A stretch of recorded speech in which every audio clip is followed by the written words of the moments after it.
Good evening and welcome to the February 21st meeting of the Falmouth Conservation Commission. This meeting is being held virtually via Zoom video conference and is also being broadcast by FCTV on cable channel 9. As this meeting is being recorded by Zoom and broadcast by FCTV, please be cognizant of what you say, how you say it, and what can be seen and heard in your background.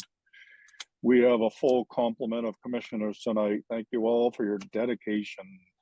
I'd like to remind you that for commenting, I'll call on each of you in turn, so please let's not speak over each other. Also, all votes are done by roll call, so when I call your name, state your name for the record and your vote, even if you've made the motion or the second. To our public participants, at any time during this meeting, you may enter any comments or questions via the chat function. At the appropriate time, they will be read into the record. If you'd like to be heard on a specific hearing, let us know via the chat function. Then at the appropriate time, I will call for public comment. When you are selected, you will be moved into the hearing as a participant. As such, you must have your video enabled, be succinct, and respectful of others. Public comments will be limited to 3 minutes each.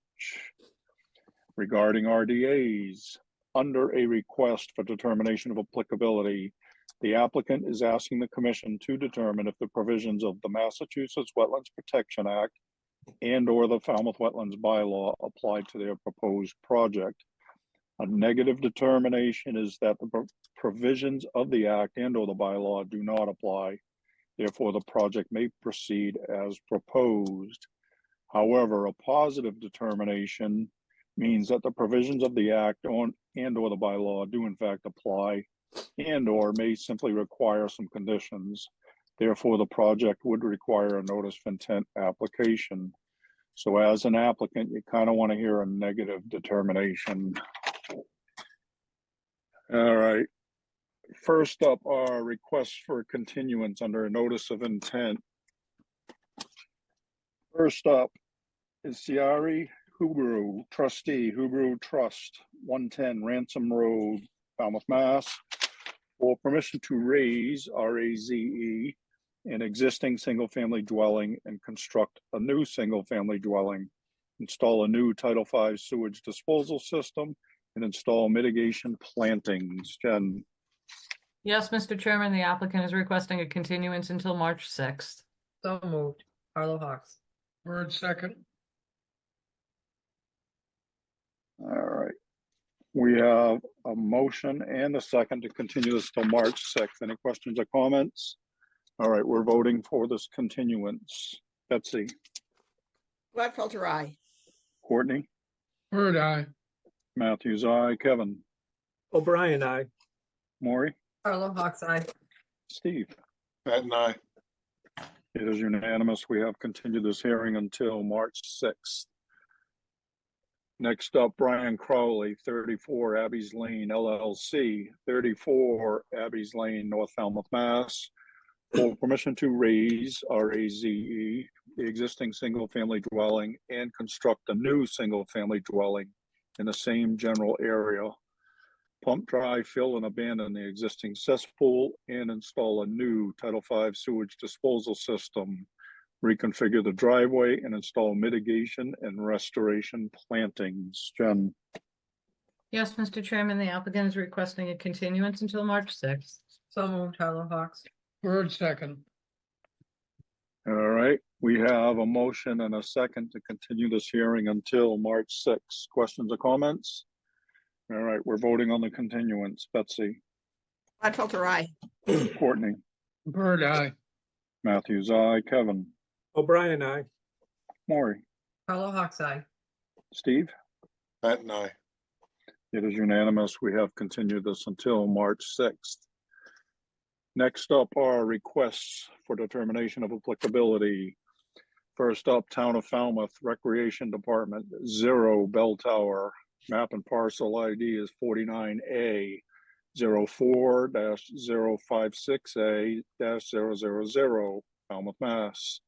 For permission to resurface the tennis courts in the same footprint. Ms. Bergeron. Staff recommends a -2 under the state and bylaw. Resource area boundaries are not confirmed. Bird, so move. Carla Hawks, second. All right, we have a motion and a second to accept staff's recommendation. Questions or comments? All right, we're voting to accept staff's recommendation. Betsy? Betsy, you're on mute. Sorry about that. Gladfelter, aye. Courtney? Bird, aye. Matthews, aye. Kevin? O'Brien, aye. Maury? Carla Hawks, aye. Steve? Patton, aye. It is unanimous. We have accepted staff's recommendation. Next up, Marie Clifford, trustee, Clifford Family Realty Trust, 53 Old Shore Road, Falmouth, Mass, for permission to construct an addition and a garage. Ms. Bergeron? Staff recommends a -3 under the state and a -2 under the bylaw. Resource area boundaries are not confirmed. Bird, so move. Carla Hawks, second. All right, we have a motion and a second to accept staff's recommendation. Questions or comments? All right, we're voting on accepting staff's recommendation. Betsy? Gladfelter, aye. Courtney? Bird, aye. Matthews, aye. Kevin? O'Brien, aye. Maury? Carla Hawks, aye. Steve? Patton, aye. It is unanimous. We have accepted staff's recommendation. Next up, the Barrett Associates Road Nominee Trust, 156 Associates Road, Falmouth, Mass, for permission to reconstruct a deck, shed, and rinse station, replace a deck with a patio, replace and install new walkways, and install dry wells. Ms. Bergeron? Staff recommends a -3 under the state and a -2 under the bylaw. Resource area boundaries are not confirmed. Bird, so move. Carla Hawks, second. All right, we have a motion and a second to accept staff's recommendation. Questions or comments? All right, we're voting. Betsy? Gladfelter, aye. Courtney? Bird, aye. Matthews, aye. Kevin? O'Brien, aye. Maury? Carla Hawks, aye. Steve? Patton, aye. It is unanimous. We have accepted staff's recommendation. Next up, Dr. Honor Fullerton Stone, 44 Kerry Lane, Falmouth, Mass, for permission to conduct improvements to an existing stone pathway and to conduct tree work. Ms. Bergeron? Staff recommends a -2 under the state and a -3 under the bylaw. Resource area boundaries are not confirmed. Bird, so move. Carla Hawks, second. All right, we have a motion and a second to accept staff's recommendation. Questions or comments? All right, we're voting. Betsy? Gladfelter, aye. Courtney? Bird, aye. Matthews, aye. Kevin? O'Brien, aye. Maury? Carla Hawks, aye. Steve? Patton, aye. It is unanimous. We have accepted staff's recommendation. Next up, continued request for determination of applicability. First up, Scott and Colleen Filozzi, 188 Minot Road, Falmouth, Mass, for permission to construct 2 additions and a shed, expand an existing patio, reconstruct a porch, install drainage trenches, and repair a failed Title V sewage disposal system. Ms. Bergeron? Staff recommends a -3 under the state and a -2 under the bylaw. Resource area boundaries are not confirmed. Bird, so move. And my question is flood zone. It's a lot of work under an RDA. So part of it is in a buffer, part of it's just in a flood zone. It's more of a swap for some impervious surfaces. There's no mitigation, there's no increase in structure. But Okay. that's fair. There are several projects going on. You're the one that's looked at it. So if you're happy, I'm happy. Bird, so move. Carla Hawks, second. All right, we have a motion and a second to accept staff's recommendation. Any other questions or comments? All right, we're voting. Betsy? Gladfelter, aye. Courtney? Bird, aye. Matthews, aye. Kevin? O'Brien, aye. Maury? Carla Hawks, aye. Steve? Patton, aye. It is unanimous. We have accepted staff's recommendation. Next up, Sonia and Aaron Voice, 5, Canapitset Drive, Falmouth, Mass. For permission to repair and replace damaged hardware on the existing bulkhead and to replace an area of crushed stone with native plantings.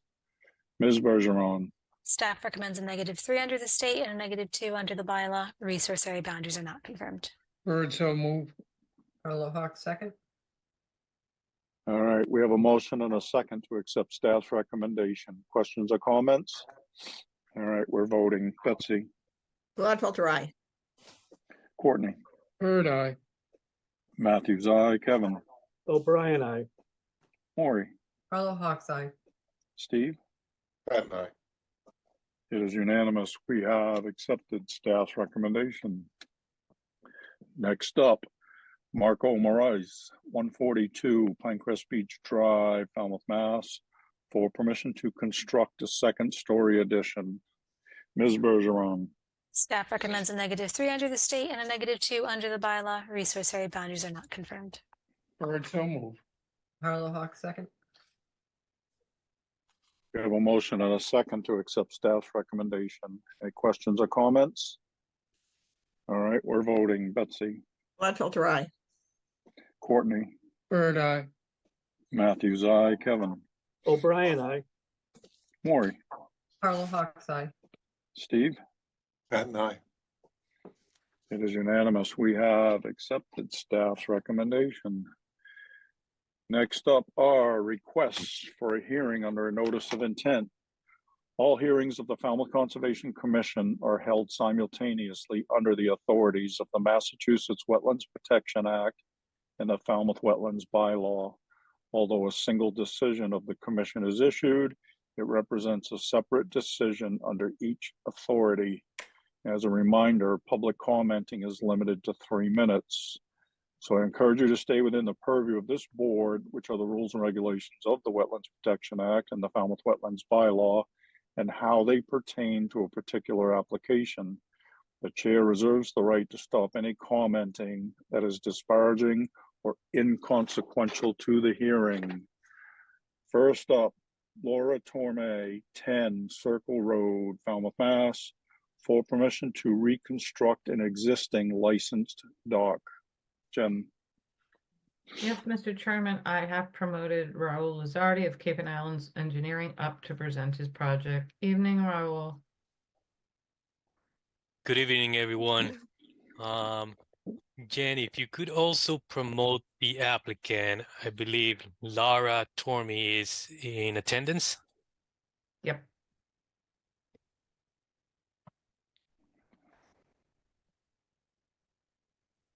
I am promoting Laura Torme up as well, Mr. Chairman. all righty. Mr. Thank you. Lizardi, you're up, sir.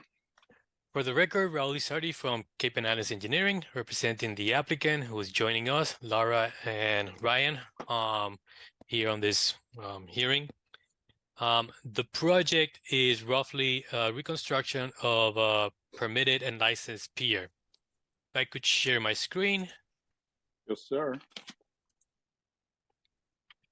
So the project is a notice of intent to reconstruct a pier. This property is located on Sipet River, which is on the west shores of Wacoy Bay. Sipet River is not part of the Wacoy Bay ACEC, and it is the section that we're proposing the reconstruction of the pier. It's also not in endangered habitat from MISA. So we filed this plan to reconstruct the pier. The pier was originally permitted in 1982. It received an order of conditions. It also received a license from Waterways back in 1982. The pier was constructed and a certificate of compliance was issued in 1985. The resources on or within 100 feet of this proposed project is land under the ocean, which is Sipet River, land containing shellfish, land subject to coastal storm flowage. There is some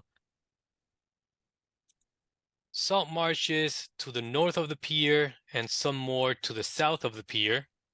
There's a coastal beach and there's a coastal bank behind the existing deck.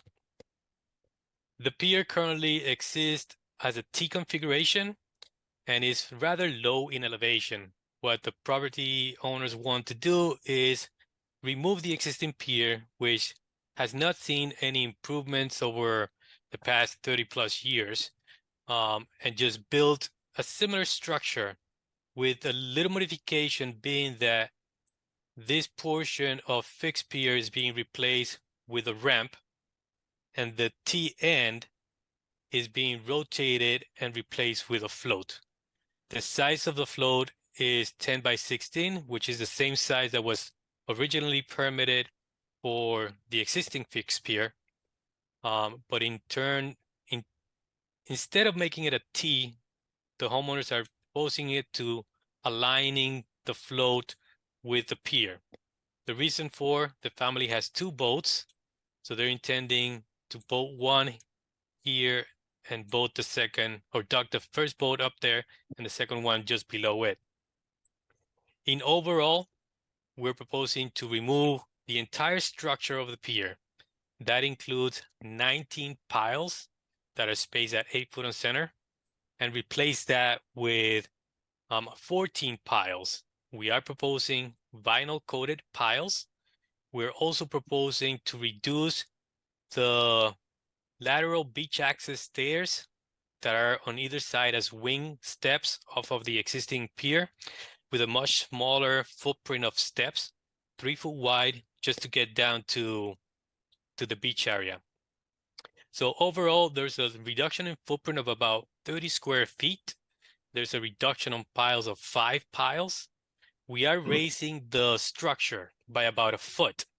That will level the pier with the deck elevation. And then at the end of the fixed pier, we ramp down with a 15-foot ramp gangway to get down to the floats. The float's going to be supported by the 4 piles, and there are 2 additional piles proposed at this location as tie-off piles. Most of the heavy current at this location flows south, so this is just to protect the flow from the boat that's going to be docked on the north side. There's really no much more work to be proposed here, but just as a picture of what this past November, this was just after the influence of a moon tide. That is the low profile pier.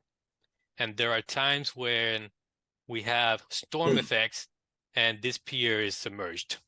The decking up here is not submerged, so that's why we're going to tie off with that existing deck. All of these piles are showing signs of rotting and deterioration, so it is not worth just removing sections of this pier. It is just the right time to just replace the entire structure along with the piles. There were some comments from staff. We did provide to staff a copy of the license of this pier from 1982.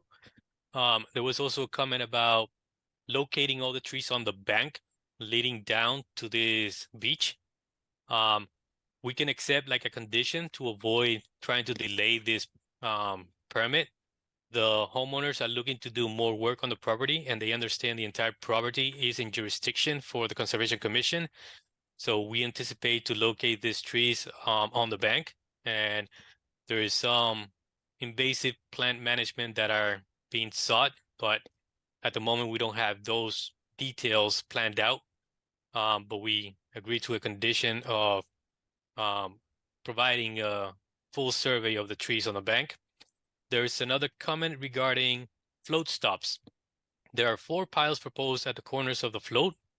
It's okay if the commission wants to condition the project with float stops. The float is at an location of 3+ feet of water depth. I don't think there's the need for float stops, but it's not something that's gonna deter the project from moving forward. If the commission believes it needs the float stops, we can propose and add the flow stops to the piles. If there's any questions, I'll be happy to answer. Thanks, Earl. Jen, Yes, Mr. Chairman, Raoul, it's, you surveyed all the trees over by the driveway, but not on the bank? When the surveyors located the trees, they located the ones There are a that lot were of, there are far a lot of apart. stumps on that bank. A lot of trees were taken off that bank, so that's why we want it done. The board can decide whether they want it done before this project is done, or if they want to condition the plan. The only other comment I have, Raoul, and for the board, is the board's gonna have to determine whether or not you want a shellfish survey for this. You're turning that float to expand the use of the dock. You have one mooring field right now and 3.9 feet of water, and you go into two mooring fields that are in less water than the current mooring, where the current boat is moored. So that's kind of a concern to us, the expanded use of this dock, especially in an area like Sea Pit River, where we know there are shellfish. So that's my only comment, Mr. Chairman. The board needs to decide if you want a shellfish survey for the expanded use of this proposed of the dock. And that's all I have. Ms. Bergeron, I have nothing to add. Thank you. all right. Commissioner comments, Betsy. I have no questions or comments. Thanks, Jamie. And All Raoul. right. Courtney, I don't have any questions, and except for the question of the shellfish survey, do we feel that that's appropriate? I'm not sure. Oh, I think, yeah. Other than that, I have no questions. sorry. Raoul, So yeah, something I did fail to mention. The prior permits on this dock did not limit the number of boats that could be docked on this pier. So we don't see it as an expansion of use, since this dock was never limited to just one mooring field. So we just wanted to say that the family has two boats, and they bought this property with the intention of docking the boats. So limiting it to one, or just adding the shellfish study, it's not, we don't see it as an intensifying of the use, since the property was never limited to one boat. Thanks. Thank you, all right. Raoul. All No, right. no other questions. Thank you. Jen, I think I have a question for you. With all the cutting on the bank, you want to have a survey of what's been cut. What's our recourse? Are we going to get new trees, or? We just want to know what's out there. I mean, they managed to survey all the trees near the driveway, but there are several trees on the bank and several stumps. We want to know how many trees were cut on the bank.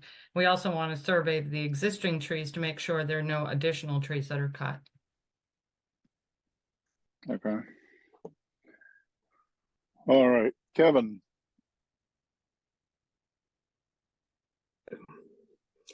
I'll let it pass, but I'm a little concerned. It seems to me that especially the shellfish might have to be looked at before, at least as a condition. Okay. Thank you, Mr. Chairman. All right. Maury.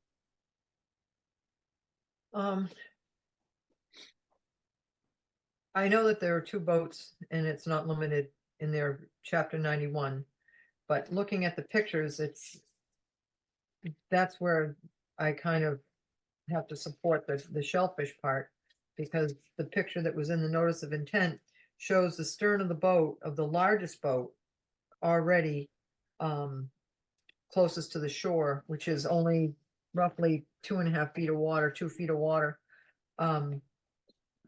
That's concerning. And then they also have a whaler tide, which is in probably 1.5 feet of water.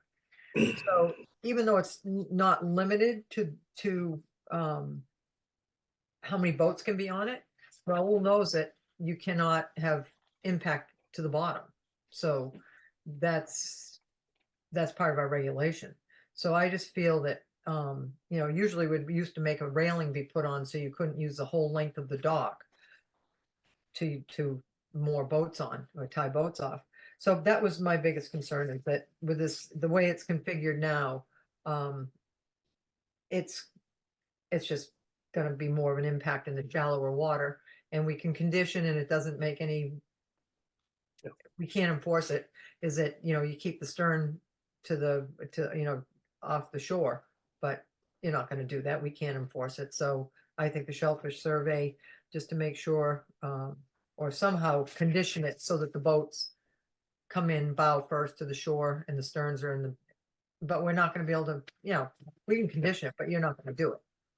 So, or you might not, you might. So yes, I have the same concerns as the rest of the board. Thank you. All right, Steve. Mr. Chairman, I have no problem with the applicant's presentation. I, for once, was relatively happy with the water depth on these docks. Lately, we've been seeing an awful lot of ones that don't reach the 3-foot number that I feel is necessary. I don't know what the size of the boats are. Maura makes a point about stern first, but we know there's shellfish there. I don't see, I'm comfortable with the presentation as is. Excellent. All right, Jen, is there anything in the public chat function, please? Nothing in the public chat, Mr. Chairman. All right.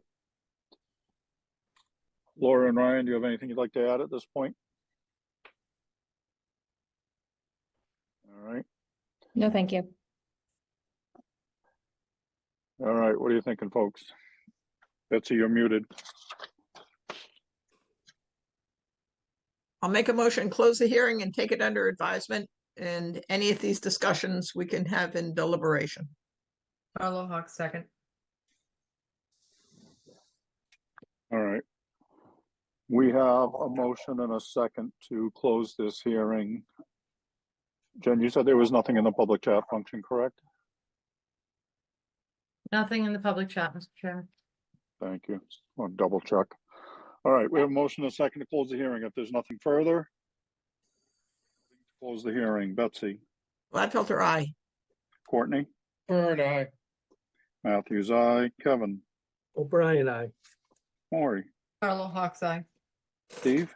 Pat and I. It is unanimous. We have closed this hearing. Thank you, Raul. Thank you to the applicants. Thank you.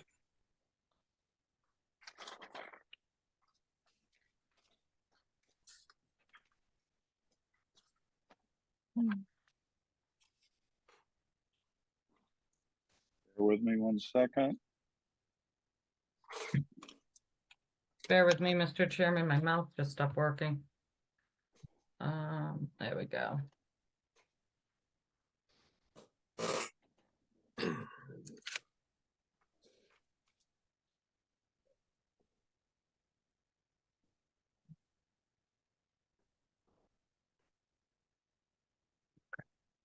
Good?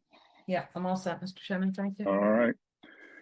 Next hearing had been previously continued, brings us to Mark Romaine, 45 Toby Lane, East Falmouth, Mass, for permission to renovate the existing house, construct a detached garage and parking court, install a pool, upgrade the existing sewage disposal system to an IA system, and install mitigation plantings. Jen? Yes, Mr. Chairman, I am promoting Mike Borselli, Falmouth Engineering, up to present his project. Who else is getting promoted on this one? Angela, I see you got it. I was just looking to see who it was. All right, Mr. Borselli, you're up, sir. Thank you, Mr. Chairman, members of the commission. For the record, Mike Borselli, Falmouth Engineering, and I represent the applicant along with Angela Tanner from Crawford Land Management. With your permission, I'd like to share my screen. Yes, sir.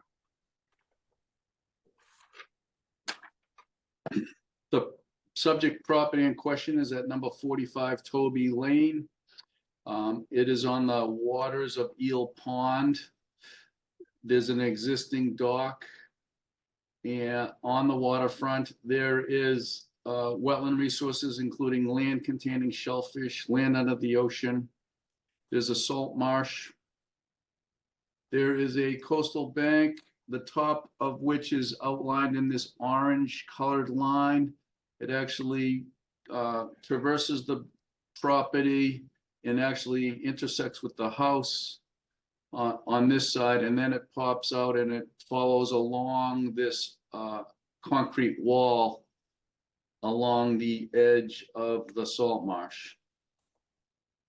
So the associated 50-foot no disturbance zone A from the top of bank and the 50-foot outer buffer zone B from the bank are on the plan, as well as the 100-foot no disturbance zone A from salt marsh. The existing conditions on the site are such that there's an existing gravel driveway, lawn areas, landscape areas. Of course, the house, there's a slate walk that leads to the driveway.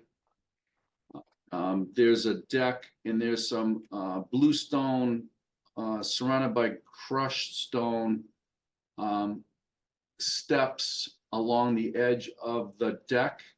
These are to gain access from the grade that's slightly higher here down to the lower level where the dock and the walkout level of the house is. These are in red to flag out, and they're noted as existing unpermitted bluestone and granite because they were added to the plan without permission from this board. So more on that in a minute.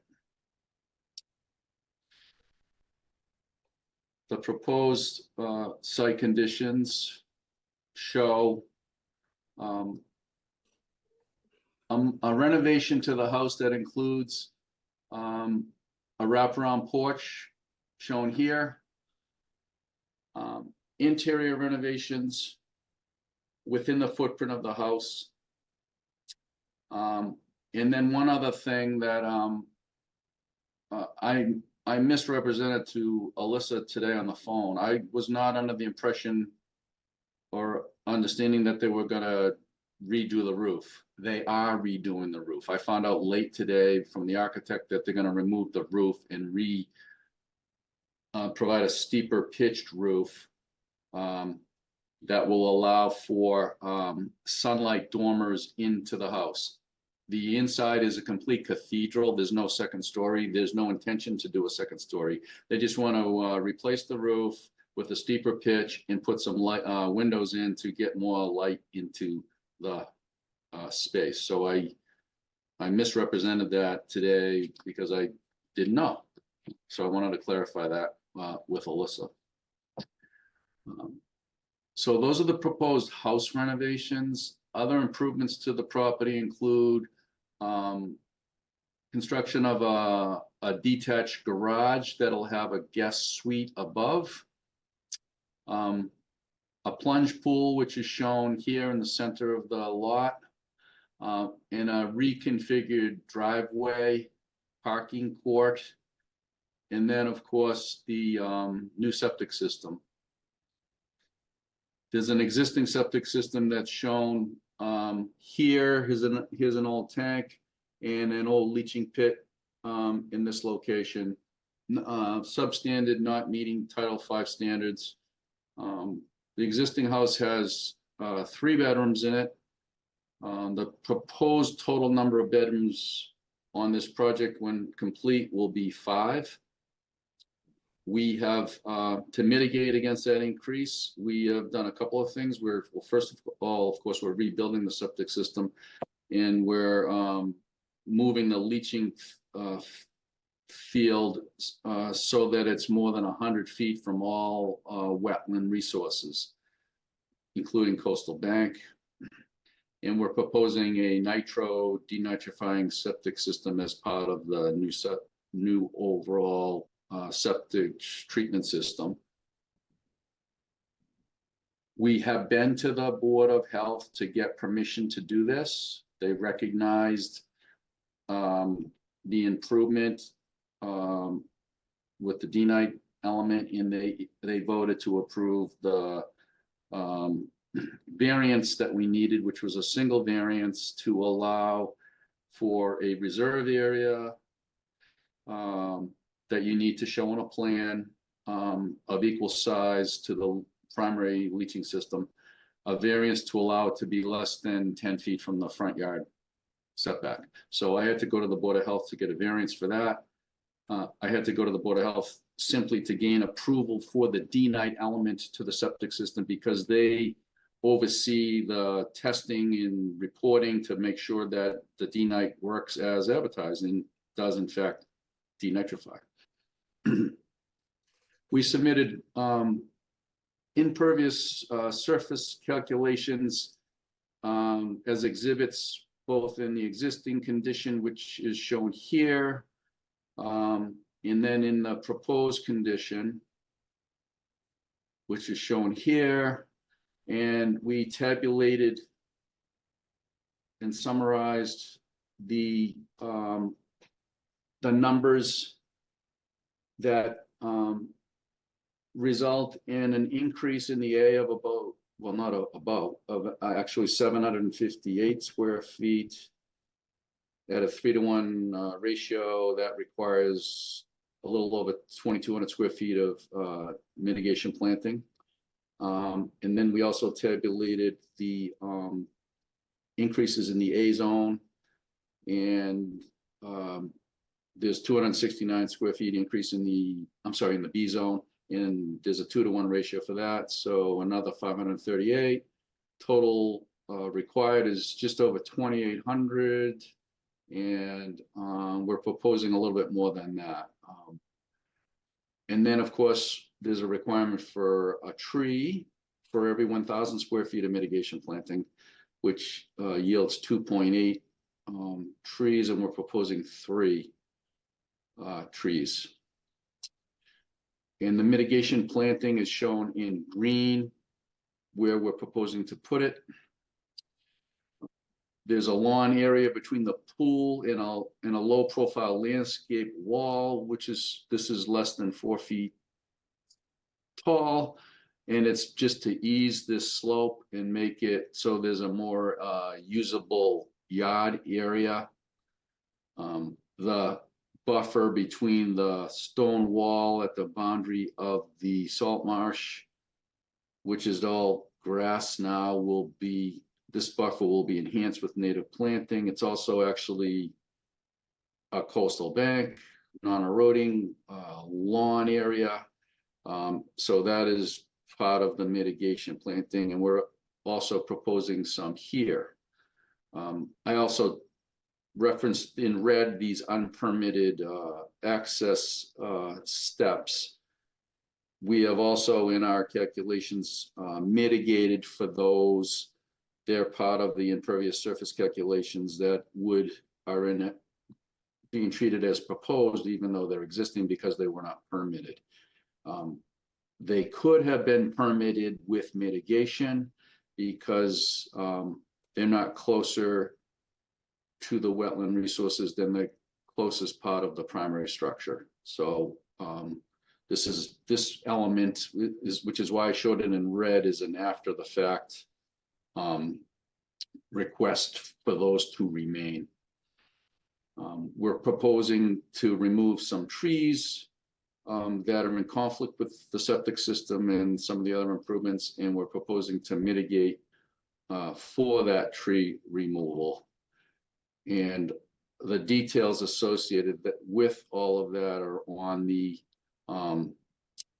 plans prepared by Crawford Land Management, but there's a summary of the trees that are proposed to be removed, which is 7 and 85 caliper inches, and we're proposing to plant back 8 trees for the trees that are removed, in addition to the other trees we're required to plant for the mitigation, 1 per every 1,000 square feet of mitigation planting. The staff report, I went over it today with Alyssa, and we went through it paragraph by paragraph.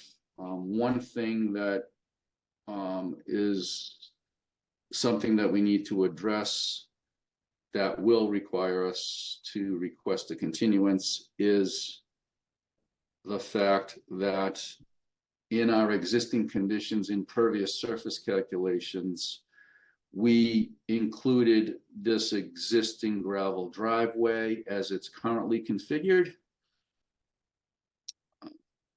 But Alyssa, through her sleuthing and looking at aerial photos and looking at old plans, pointed out to me that this part of the driveway was never approved either.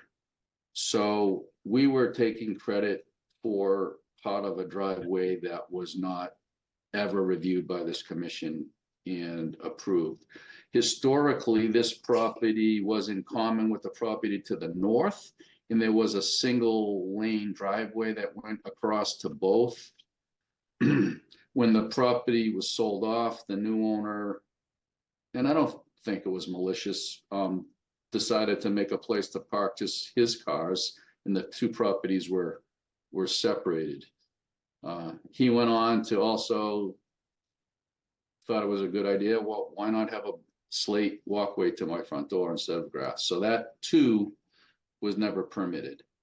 So what I need to do, and I think is the main reason for any continuance, other than any might have, is I need to recalculate the impervious surfaces without taking credit for things on with this driveway and walkway that weren't approved. So I'm gonna be revising the plans and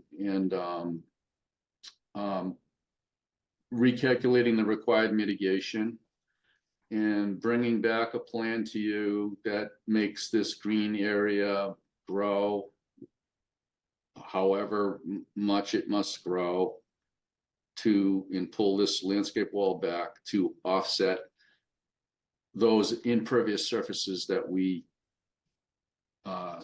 incorrectly took credit for that we're not allowed to. So I'm going to be asking for a continuance for that reason.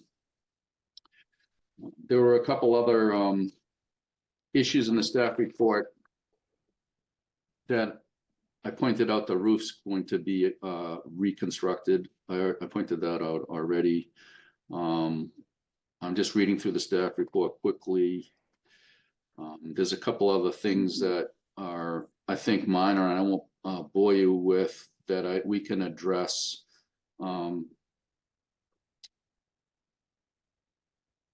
That relate to my work. There's some questions about some of the trees that are proposed. And a couple of trees existing trees that I didn't show on my plan. There's a tree here down by the water, and there's another tree here, so I'll add those so they're on the record. They're on the Crawford Land Management Plan, but they're not on my plan. And there's a note about there were some other trees that evidently might have been cut without permission. So we need to do some work to shift and move some trees around and add some more trees. So I think that's another reason that we need a continuance. I think, but all in all, I think in the end, although there's increases in impervious surfaces, there'll be a significant increase in buffer to mitigate for that, which is the way your regulations for redevelopment are supposed to work. And I think there's also the added benefit of having a denitrifying septic system. That sums up my presentation. I'm going to turn it over to Angela, and then we're both available for questions. Excellent. Hi, I'm Angela Tanner here with Crawford Land Management, and I don't have a lot to add. Mike's description was pretty thorough. other than that, I know that the staff had comments about the locations of the proposed trees. And so I'm happy to, once we do some redesign in order to accommodate more mitigation, happy to work with them to try to figure out where the best locations for those should be. And I don't know if you want to see the mitigation plan since it's going to be changing, but I'm happy to share my screen if you would like me to do that. Anybody want to see it? Right. No, I think we'll wait No, for the Not if revisions. it's gonna change. Yeah. Yeah. Thanks for offering though. Mhm. All right, If you you good for now, already- Angela? Oh, go If you ahead. have any comments in general, other than the ones that the staff has made, it would just be helpful for us to be able to try to incorporate all those into the revisions. Why, you don't want to do multiple revisions? Well, sometimes that can be fun. We don't want to Yeah, do right. multiple continuances. We're hoping we can get this all resolved and come back one more time. Excellent. All right, Jen. Angela, the only comment I have, and first of all, Mike, thanks for addressing the staff's comments. Angela, the only thing I have is if there's a vista from the house, why are we doing another vista from the pool? Because the house has pretty much a great view, so I'd be concerned with doing an additional vista from the pool. So just kind of look at that for me, okay? And that's all I have. Can I comment on that? Sure. I don't think there's a need. Anything that we're designating as a vista, I think we want to eliminate references to vista because it suggests vista pruning, and we don't propose any pruning in any way or see the need for any vista pruning.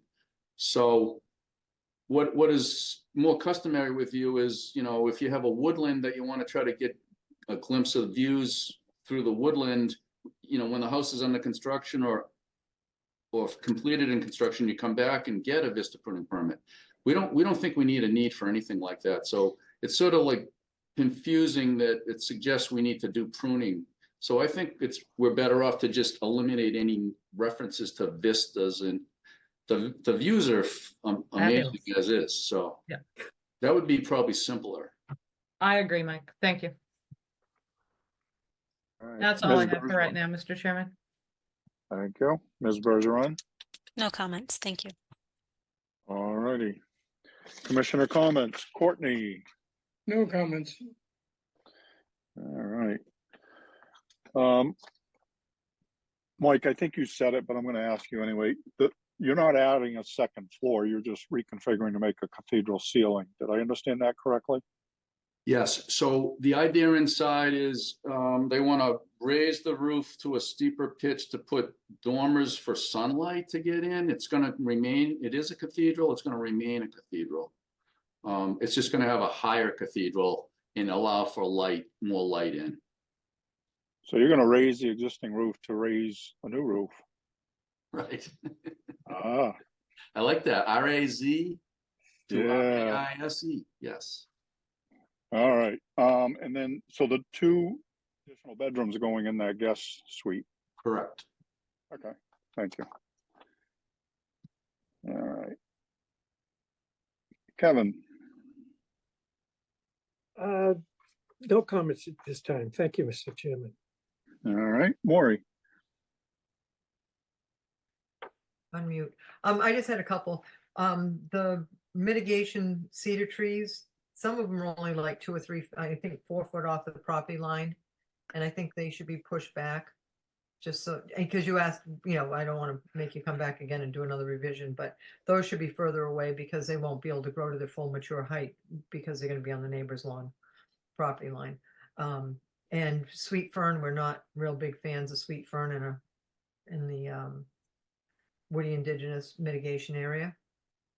And that was all I had for that. And they're only 3 to 5 gallon cedars. And I think that maybe something a little more substantial, but maybe you're worried about them not making it. And if that's the point, then that's fine.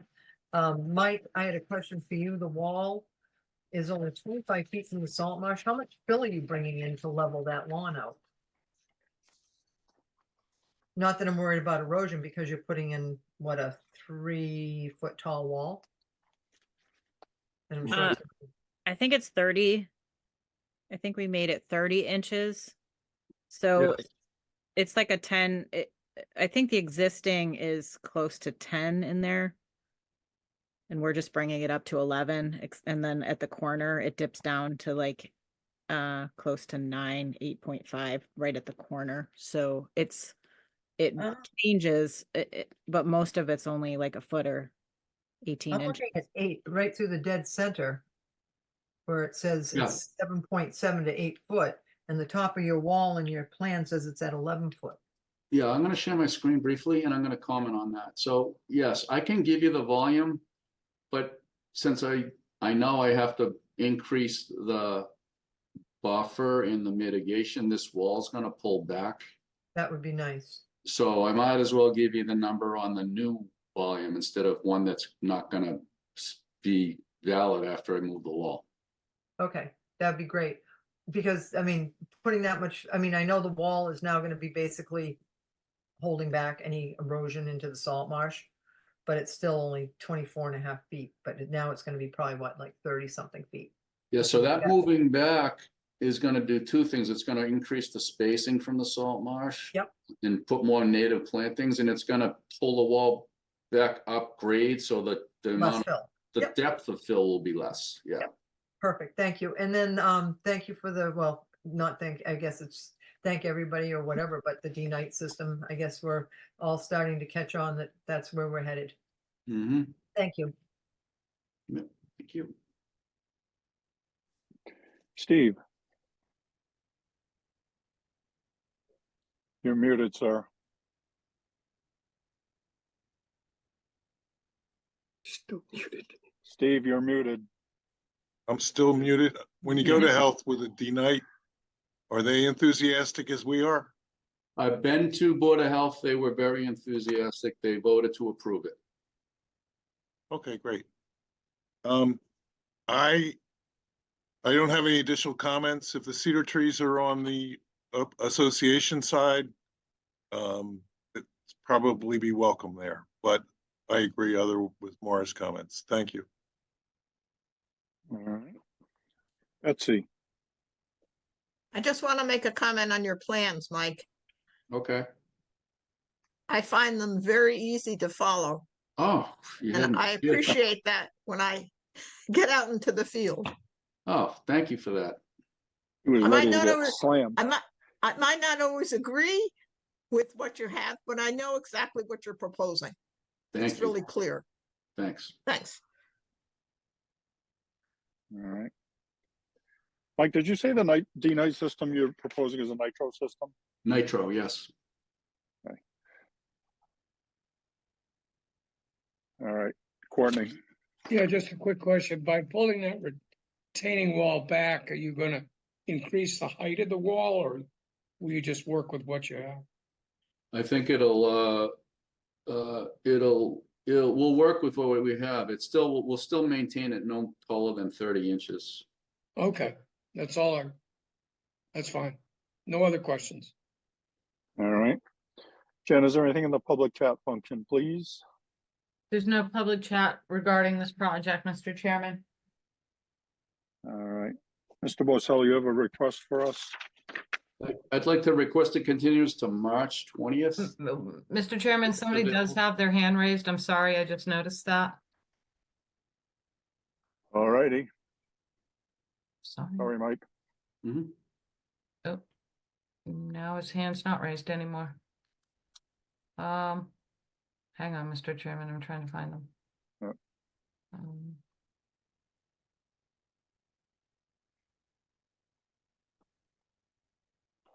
There was, Alyssa, did you see that? There was somebody, or Mr. Allen, you had your hand raised. Do you want to address the board? If you do, please raise your hand again. Okay. He keeps taking you down. All right, Mr. Allen, I'm promoting you to a panelist.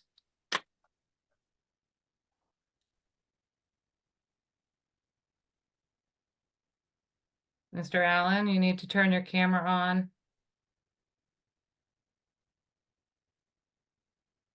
There you go, Mr. Allen. And unmute himself. And you have to unmute yourself, sir. Sorry, There you go. I was being quiet, so I wouldn't do anything. No, it's okay. I do have a question. Commissioner Patton just mentioned the cedar trees being planted on the association or near the association land. Could you expound on that a little bit, please? Okay, So the proposed cedar trees are proposed along the property line. Right now, there's several, like a couple of feet off of the property line. So they're intended to provide the replacement trees, that the mitigation trees and the replacement trees that we need, as well as provide some screening, privacy screening between the pool area and the association side. Okay. Now someone requested that they be moved 4 feet from the association line. Is that correct? So they might grow and not infringe on it? I don't know if I didn't catch the 4 feet. I just move them a little further away so that I've they could. Forgotten. I think it was Commissioner, and I apologize for using the first name, Maury. Yes, I think that was the request, just to allow them to grow a little bit bigger without infringing onto the other property. And can we anticipate a fence around the plunge pool? I'm not sure exactly what a plunge pool is these days, but We There are is a fence. showing a pool enclosure. I know that there are also plans to do an auto cover on the pool. So I know that in Falmouth right now, the auto cover is it qualifies as a fence, but we're also asking to permit a pool fence. okay, well, the auto cover would be at ground level. Mm-hmm. Say, so if there is a fence, do we know how high that's going to be? 4 feet, which would basically be hidden by all of the mitigation vegetation would hide that. You wouldn't see it from the association side. Okay, well, that should keep the little kids out, so that's good. That's all I had. I am the clerk of the Toby Lane Association, by the way, so that's why I'm here. And thank you very much for your information. I will clock out now. Thank you. Excellent. Thank you, Mr. Allen. Thank you, Mr. Allen. All right. Anything else? Jamie? Maury? That question that he had, I was making reference that they are 4 foot off the property line and they have to be more than that. Okay, I just Gotcha. want to clarify. Okay, thank you for that clarification. Thank you. You're just looking to prevent encroachment, right? I just so that, I mean, if they Allow 'em to overgrow grow onto at their full- property, Yeah. thank you. Okay. Oh, and All how right. many caliber inches, Mike, are you cutting down? 85. Okay, thank you. And you're only proposing 3 to 5 gallon cedars? I think that the client would probably like to plant bigger cedars for more instant privacy. We tend to try to permit them smaller just so that we can be sure that availability is good and that we're not forcing them to do something bigger than their budget can allow. So I think I'll have to talk to them about their budget, but I think bumping them up a little bit would probably be fine. One other thing about those, of course, when we have a need for more area of mitigation, we're gonna need to divide that new number by 1,000, so you'll probably get another tree or two out of it as well. And I know that Betsy will make sure that I don't miss that. Thank you. Even I added up the 85 inches. I know, Betsy, you didn't even comment that he had it on the plan, though. No, I said he did a good job. It was clear. Yeah, That was part of it. yeah. All right. Mike, I interrupted you once. I'm sorry. Wait, pick a date. I was requesting on March 20th. You're not meeting on the 13th, and the 6th is just not enough time. At the So- request, At the request, we can tag team it, Maury. At the request of the applicant, I'll make a motion to continue this to March 20th. Carla Hawk Bird second. second. All right. Jen, that date work? Yes, Mr. Chairman. Thank you. All right, we have a motion and a second to continue this hearing until March 20th. Any other questions or comments? All right, we're voting on the continuance. Betsy, Gladfelter, aye. Courtney, Bird, aye. Matthews, aye, Kevin, O'Brien, I. Maury, Carla Hawk's eye. Steve.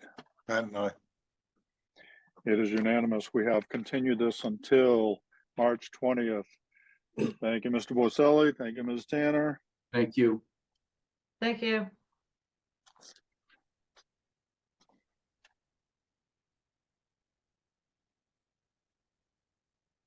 Excuse me.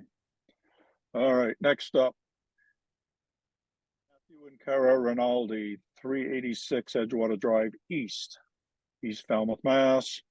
For permission to raise RAZE, the existing single-family dwelling and construct a new single-family dwelling with a deck, upgrade the existing sewage disposal system, conduct invasive species management, and install mitigation and restoration plantings. Jen.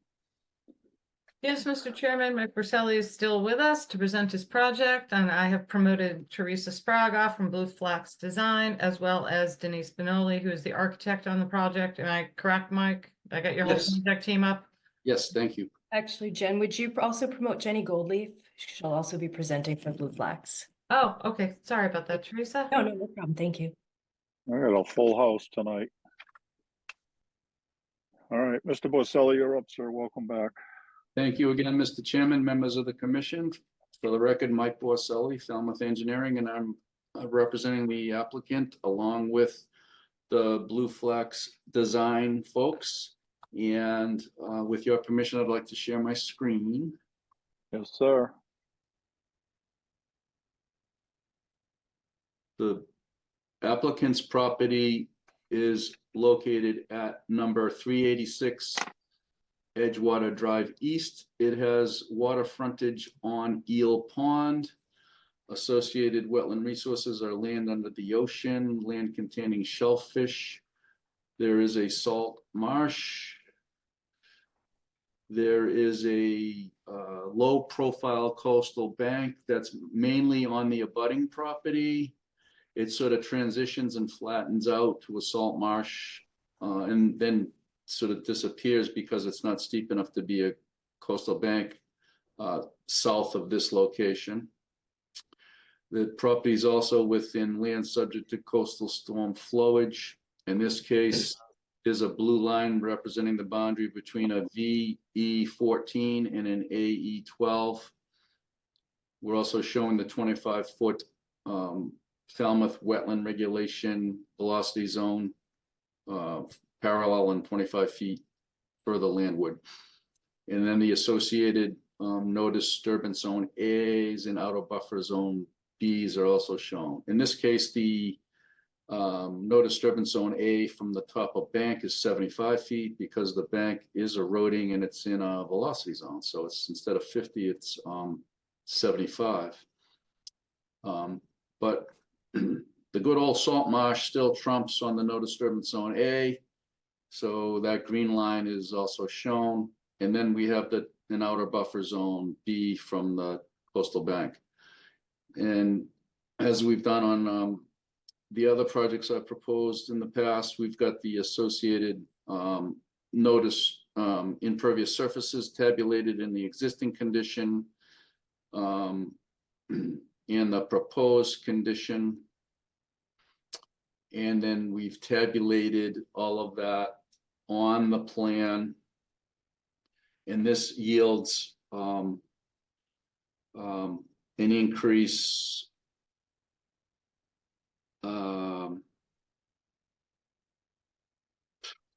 can't read my an actual decrease in the A zone of 48 square feet and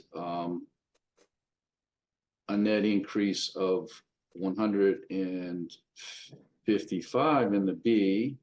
And since there was a decrease in A, we took credit as is typical and been approved before. We took credit for the decrease in A, and it resulted in an increase of 107. Applying a factor of 2 gives you 214 square feet of mitigation required. But you're going to get a lot more native planting than that. And that is because my clients during all these adopted a situation where a previous owner had done unpermitted clearing of the resource area buffer. It was extensive, and I believe there was enforcement orders issued against the property owner. So early on, when they approached me to do proposed reconstruction of the house, of course, we need to deal with that as well as just the proposed new construction, which is a raise and rebuild of the existing house. So right from the beginning, we met with your staff on a few occasions. Initially, we looked at the old file, we talked about the situation, we took their recommendations, and we got Blue Flax Design involved to prepare a restoration plan of the unpermitted cutting within the resource area buffer, and we submitted that with our application. So this project is a plan to restore the buffer as well as raise and reconstruct the house. The details and specifications of the restoration, I'm going to leave to Blue Flax design staff. I'm going to go through the proposed house reconstruction and turn it over to Blue Flax design to go through their plans, and then we're both here along with Denise Bonoli if there's questions about the architectural plans. So as I had said earlier, the house is actually in, the existing house is straddling the line between the AE12 and the VE14. This is the proposed plan, and in the background, just so you can see it for reference, is the existing house, which is the perimeter of the house and the deck that exists, which you can see on the existing conditions plan, is superimposed on this, so you can see. So the new house deck is still within the FEMA designated velocity zone, but the actual house itself has been pulled back outside the FEMA designated velocity zone, but it's still well within the Falmouth wetland regulation velocity zone. So this new house has been designed to meet your standards for construction in a velocity zone, which say that you must elevate the first floor a minimum of 2 feet above the base flood elevation. And you can see the proposed first floor is 17 and the velocity zone elevation is 14. So it's actually 3 feet above instead of the minimum of 2. The space underneath the building is going to be a stable concrete slab. The building is going to be supported on concrete piers. There'll be no breakaway panels. It's completely open with the exception of one enclosed area, which is consistent with what you've approved before, to allow for a small area of storage, sort of a foyer area and elevator area. So that area is shown with this dashed line, and that's the only area that would be enclosed. The balance of it is open. pile supported. There's an existing driveway that leads from the street into the site. It's a dirt driveway and it turns into a garage under here. We're pulling that back and we're only showing driveway in this location. Because of the elevation of the house, because it's in the flood zone,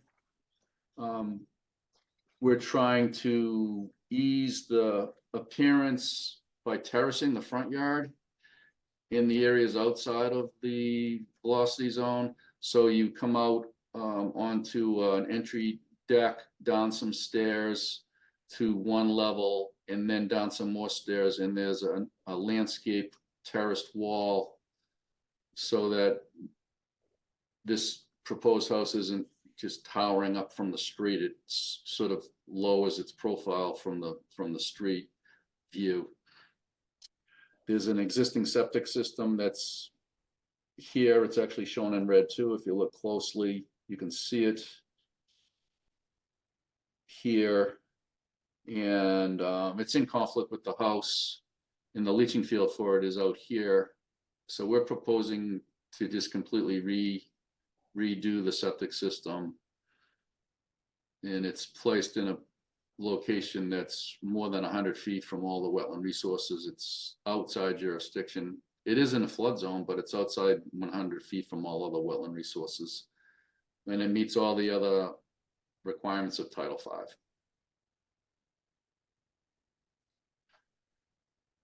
What else can I tell you?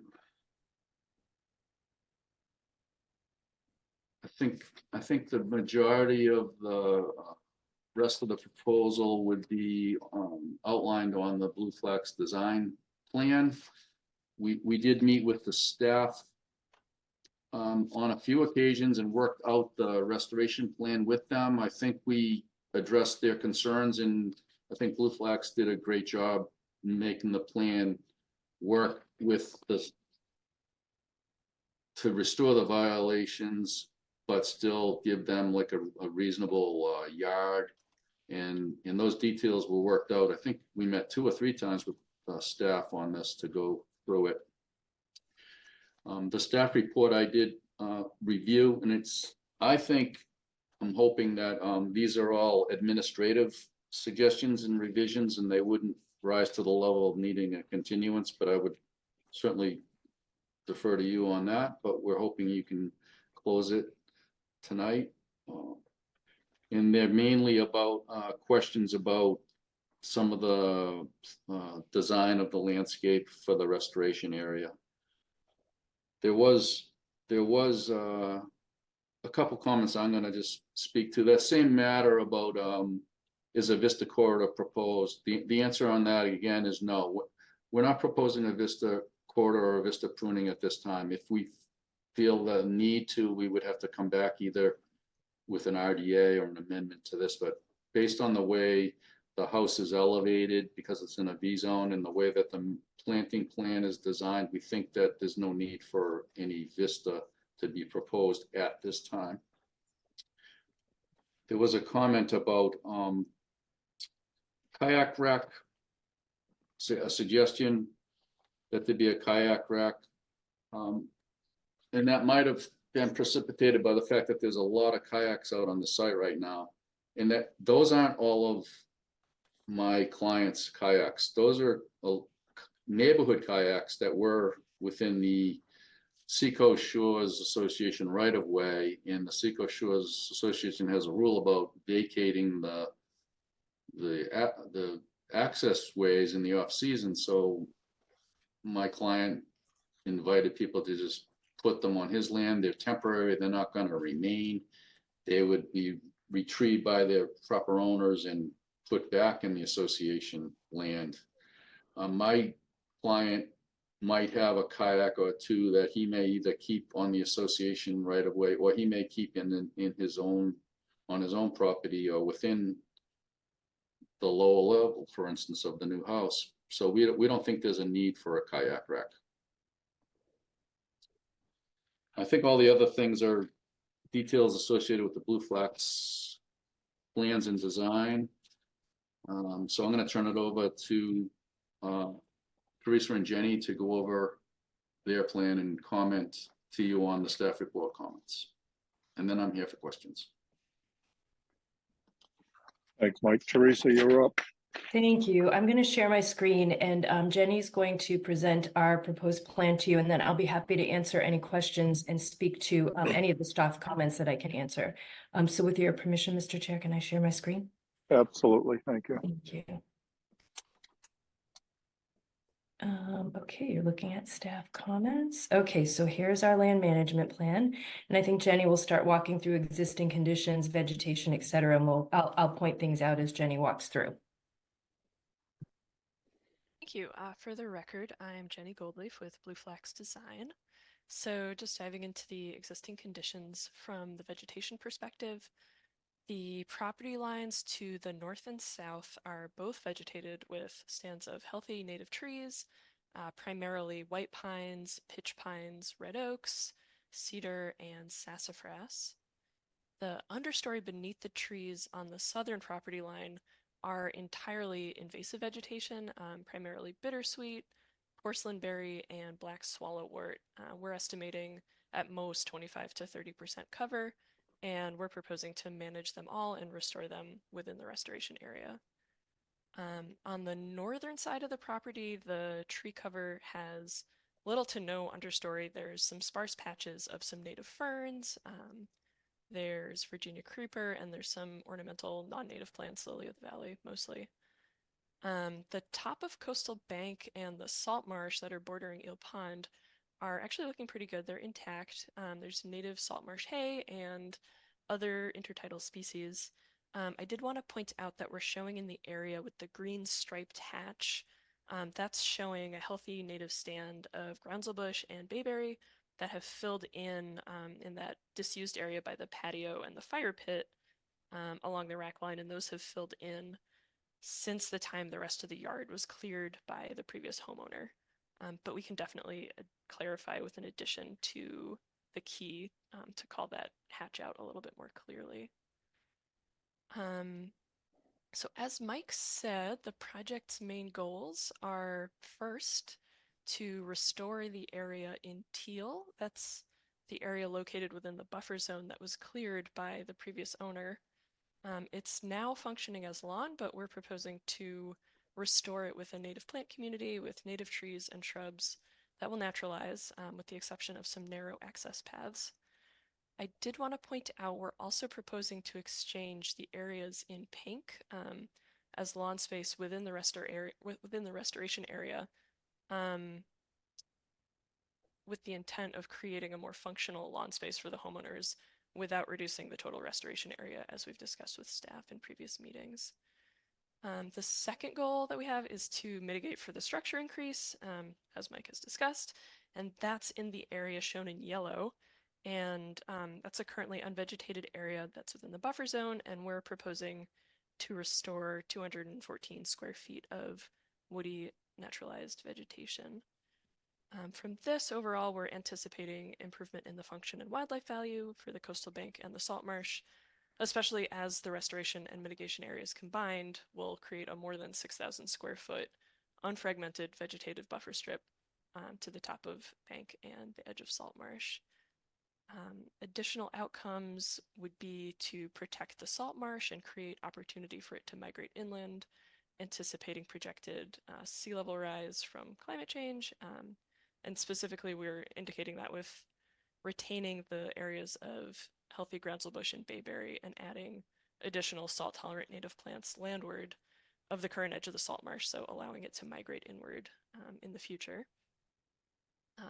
We are anticipating protecting the water quality of Eel Pond and nearby Woquoit Bay by increasing the density and diversity of vegetation to slow and absorb stormwater runoff. We're anticipating improving the wildlife habitat function and value along the top of Coastal Bank, the salt marsh, and the vegetated buffer zone by managing the invasive plant coverage within the resource areas, and to increase the cover forage and breeding habitat with native species. And again, also anticipating mitigating the increase in structure size within jurisdiction with native planting, creating a native naturalized plant community, and overall creating an improvement to the ecological function of the resource area. I'm going to turn it back over to Teresa to discuss the details of the proposed plans for the restoration and mitigation. Thank you. Thanks, Jenny. A couple of pieces to this project that I want to point out. There is an existing patio that was installed, I think, when the clearing was done by the previous owner. That is going to be removed and that area replanted. There is already some bayberry and some baccharis growing up in and around and through that patio area, so that will be allowed to remain. Regarding staff comments, there's one other thing I wanted to add. We had discussed previously that the new property owners, the Rinaldis, had asked to install some fencing along the property line north and south for dog fencing. We did speak to staff. They originally had asked us to propose to install stockade fencing, so privacy fencing along those areas. We did speak with staff. We understand that's in the velocity zone, so that was not acceptable. We went back to the property owners. They really are feeling strongly that they would like to have some fencing in here to protect their dogs. So we're proposing split rail fence with a powder coated welded wire, almost like a chicken wire, so that water would be able to move freely and pass through that area, but it would prevent the dogs from leaving the yard. There's gates located along each side of the house, and then there is a gate. There is an existing footpath, well, I should say it's existing lawn that allows them access to the association area where Mike indicated everybody keeps their boats. So they have asked us to maintain that footpath, so there would be a gate in that area as well. Through into the association area, and then a footpath that brings them to the edge of the salt marsh in the existing area over here. So that's something that we're certainly open to hearing comments from the commission about, but something that the property owners were feeling strongly that they needed, and we were thinking that a split rail fence would be a compromise, allowing water to move through there in the flood zone. Regarding trees and questions about the trees, we've carefully placed all of the trees to be greater than 10 feet from existing trees. The closest tree is just over 10 feet from existing oak trees, and the rest of the trees are 12 to 15 feet. We did hear staff's concerns and understand staff's concerns about this northernmost tupelo, and we can certainly move that. We were trying to kind of keep it within that teal restoration area, but we could certainly move that a little more north and west so that it's away from the property line and just outside of the teal restoration area, but certainly still within the A zone in order to keep that spacing. We are proposing some amelanchier in the understory. Of course, serviceberry is an understory tree, so it naturally grows in an understory condition. And we are proposing, again, right along the area of the lawn and then along the pathway, some lower growing shrubs, simply because in our experience, when we propose larger shrubs within those areas, they tend to overgrow in the pathway and they tend to be cut back in order to keep pathways open. Our goal here is to allow this area to entirely naturalize, to not need any pruning in the future, to maintain paths, to maintain views or anything. We have between this 10-inch oak and this tupelo tree, we've maintained a gap between the canopies of about 25 feet, knowing that in general, that's your regulation for vista management. Again, we're not proposing vista management here, but we're trying to design with long-term thinking in mind, particularly understanding that there was a violation not perpetrated by the Rinaldis, the current property owners. They inherited this. They are certainly fixing it now.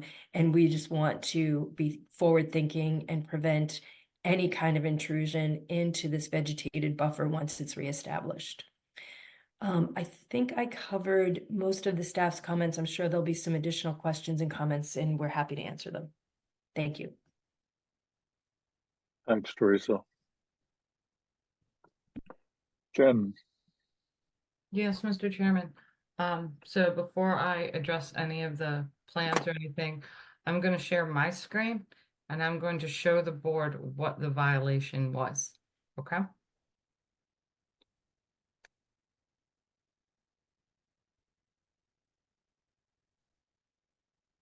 There's share. So everybody see the the aerial? Yep. Yep. This is the property back in 2016. This was the property in 2017. That is the property now. Oof, Wow. did they miss anything? So you So don't if have you go anything from through- 2018? I'm gonna go through 18 was when it was really cleared. And they just, I don't know why this blanking out of my computer. Sorry about that, guys.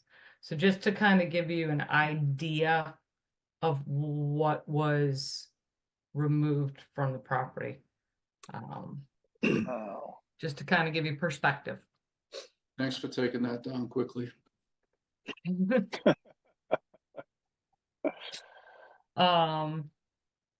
Just to correct Mike, there wasn't an enforcement order issued on this property. We did send several letters to the Rodaldes. We were having trouble getting through to them, but I think we ended up having a conversation with you, Mike, about you working on the property next door or something like that. And we knew Mike had been engaged with the applicant and decided to forego a formal enforcement hearing because we were told that they were working to remedy the issue. So here we are today. Mike,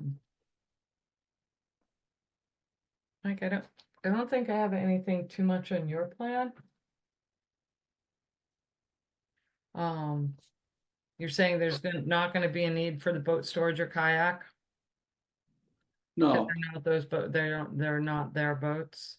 correct. If they ever wanted their own kayak rack, we'd come back for an amendment. Okay. On the fence, if the fence is to contain animals, won't they just go around the fence at the end of the fence? I am sharing our client's desires with you. I don't yet. They're just gonna run and go right around the fence. So, the board will have to decide whether or not they want to allow that, post and rail with the powder coated. Right, Teresa? Yeah, exactly. Okay. Split rail with the Alright, powder. so they'll coated have to, chicken wire. Yep. chicken wire,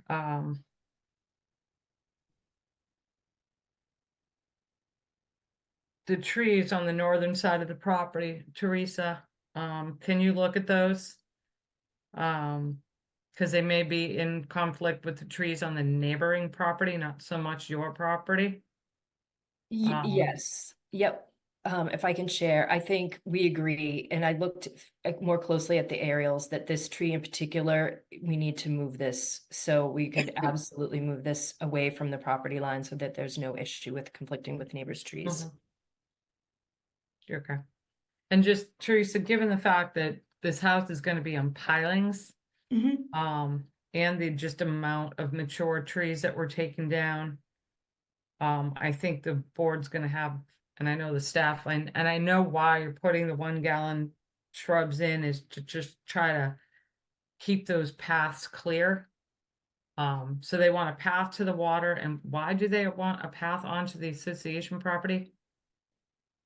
My understanding is that they use this or that they anticipate using this. I'm not sure if they've actually lived in the house. Frankly, I'm not sure how long they've owned the property. Mike may be able to answer that, but they expressed to us that they regularly pass back and forth between the association property and their property. And I don't know whether that's because boats are regularly stored on the association property. I'm not quite sure why. It was just something that they requested that we leave a path open in this area. Are they storing their kayaks on association property? And I don't see a gate on your fence, Teresa, so how is the dog gonna be prevented from running through the gate? I mean. I through the apologize. fence? It is showing on Mike's plan, but it is not showing on Okay. our plan. So we All right. need to add that on. I see, oh, I see gate, the word gate, got it. Yeah. So the board might, have some just concerned with like several large trees were removed and now we're planting sweet fern again. So just look at that for me. And the only other thing is Denise, I know you're on board. Oh, Oh. Teresa, you can stop sharing. Yep, sorry about that. Denise, are you with us?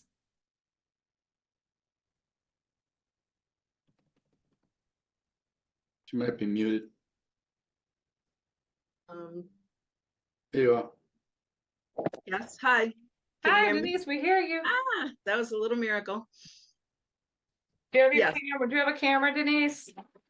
Say it again. Do you have your camera on? I don't think so. Can you, I don't know. Do you need me to have it on? Chairman Yes. likes to have it on. Okay, I'll try. Should be a little video. There you Here we go. go. Got There it. you are, Denise. Oh, Oops. there you went again. Yay. Oh, I'm gone again. There you go. Just on your architecturals, I think on page. I think it's the back. I want to say it's like the last page of the architectural. I guess where you have the backslash water elevation. Yeah. I think we were just confused of where that enclosed space was going to be. It looks like we see have the it. door. Sorry to just barge in and share my screen, but Denise gave me this today. Okay, the one we have on our architectural shows a little door. Yeah, the door would be in that space. I was just, I saw your notes from comments today and just quickly provided that to Mike. So there'll be a door in there in Okay. that In area. that little area that's going to be enclosed. Yeah, we were just trying to visualize it when we're looking at these architecturals. So we wanted you to be aware that we were questioning that, so you didn't get tripped up at the building permit level where we're confused by this architectural. So we just wanted to, comment on your plan too, so you didn't feel left out. Oh, great, Mhm. thank you. Yeah, I saw your notes and then quickly sent that to All Mike. right, great. today, I so appreciate that. hopefully Thank helps. you. All right, you can stop sharing, Mike. Yep. And I think that's all we had. And my only other comment is, Jenny, you did a great job presenting your plan. Thank you. I appreciate that. Okay. So I guess, as Mike said, and I think Teresa might have said, this was it was an egregious violation, but we understand that the property owner didn't do it. So we were just trying to find a way to restore the property, get the wildlife habitat value back, but also allow the property owner to have at least some usable space in the backyard. I think the original order of conditions for this project stated that anything beyond the limit of work, which was 15 feet off the house, couldn't be touched. So there was just a wall of vegetation behind this house. So I think, I think from a staff point of view, we were just trying to kind of work with the applicant to get something back on the site, but also try to ensure that it's never cut again. I know, and I know Teresa, you know this, I had some concerns with the two paths and the two access ways. So that's something the board will have to discuss on whether or not they want to allow those two separate paths through that area. And it's nice to hear that the bayberry and the baccharis are coming back from where that patio area is. And I think that's all I have. And you're just building in a vista instead of calling one out, Mm-hmm. more or less. Yep. Yes. Yeah, that's what we're doing. Okay. That's all I have, Mr. Chairman. Thank you. Ms. Bergeron. Thank you. My only follow-up comment to the sort of vista and perpetuity, putting in plants that are strategically lower growing, so we won't get that cutting in the future. My 2 cents would be to still add the vista corridor, just so we know where it is in the future. Otherwise, it'd make more sense that the trees were planted throughout the backyard to more reflect what the previous conditions were. So I remember in speaking with the parties here, the idea was to give them an area of just shrubs, not putting trees in their view. And that's why they're sort of proposed more towards the sides of the property. But that's just my opinion. Thank you. All right. Mike, I have a question about your reserve area. It looks pretty close. You need a variance for that? Actually, we don't have a reserve area. We don't need a reserve area, when you're not increasing the number of bedrooms, there's no requirement for a reserve area. Okay, I see something outlined in red. I assume that's what it was. Okay. That's showing you the old septic, the existing current septic, just for back. Yep. Got it. Thank you. I think you did clarify this, but I'm going to ask you again. The enclosed space is 368 square feet. Denise might have reduced that. My plan might not be correct with that area. Denise, do you want to speak to that? I mean, structurally, it'd be a little bit better for me if we could do it the 368 because it aligns with the post better. But I was trying, to be as minimal as I could with it. But if the board were willing to do the 368, it would help me structurally. So I had it on my drawings as 270 because that's how small I can make it if needed. But I'd like it would be better if it reflected Mike's drawing just because it's in line with the piers. It would help me out a little bit. All right. Denise, just would be helpful as if you had a scale on your plan. Okay. And Jenny, I'm going to be the bad guy. I think you did a great job with the presentation. Just please next time lower the boom on your mic so it's at your mouth. All right.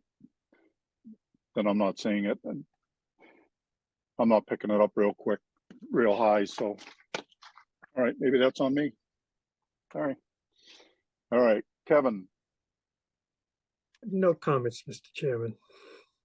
All right, Maury.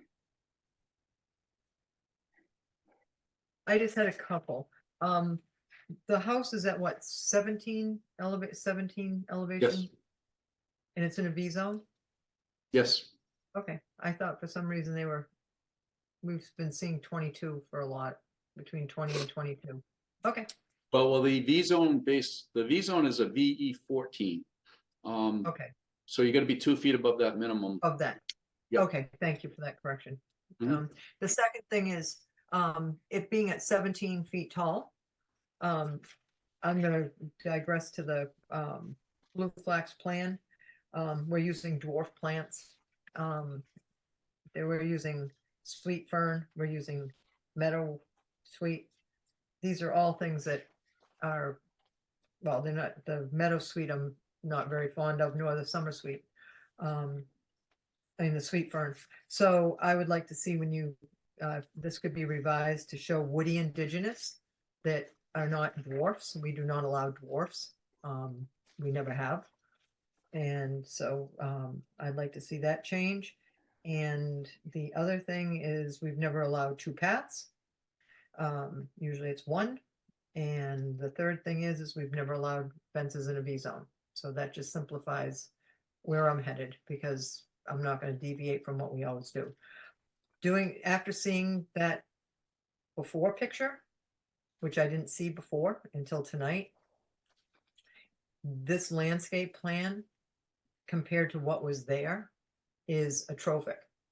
And I would really like to see, we had a project off of Carey Lane where the restoration area was seeded with native grasses and wildflower, and it actually choked everything out. And there's one on Black Beach, the same thing happened to it. They just overcompeted. So I would rather see, our old standard, 2 to 3 gallon, 3 to 4 foot on center, woody indigenous. The house is high enough, you're gonna get a view. You can put the, lower things that go a little bit lower where they want to see out, but I think that this, after seeing how vegetated it was and how beautiful it was, I would like to see it go back to its more natural state. Thank you. All right, Steve? Well, thank you, Mr. Chairman. Yes, I've had an opportunity to view the clearing of the lot over the last several years, and I expected there would be some neighbors that wanted to express their interest in these plans. I'm very happy to see the team that's presenting at this property. It'll makes me feel better about the opportunity, particularly with the association access right beside it, and just coincidentally, the neighboring clients of both of these firms are done an aggressive job to try to restore a beach there that unfortunately has been battered this winter. So that's the kind of thing I want to take into consideration along the shoreline. It's been very aggressive in the last couple of years in this neighborhood. Thank you. All right. Betsy?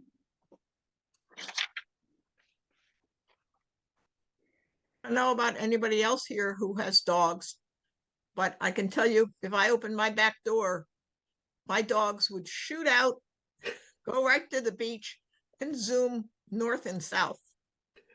And so and Teresa, I know you're trying to allow water to pass through, but if you have a mesh fence and you have a lot of vegetation, it's going to build up pretty quickly. I'm with Maury on this one. That's my only comment. Thanks. All right. Courtney? Maury and Betsy have taken my thunder on the fence. I won't add anything more. I think the dogs they're going to deal with their dogs in a different way.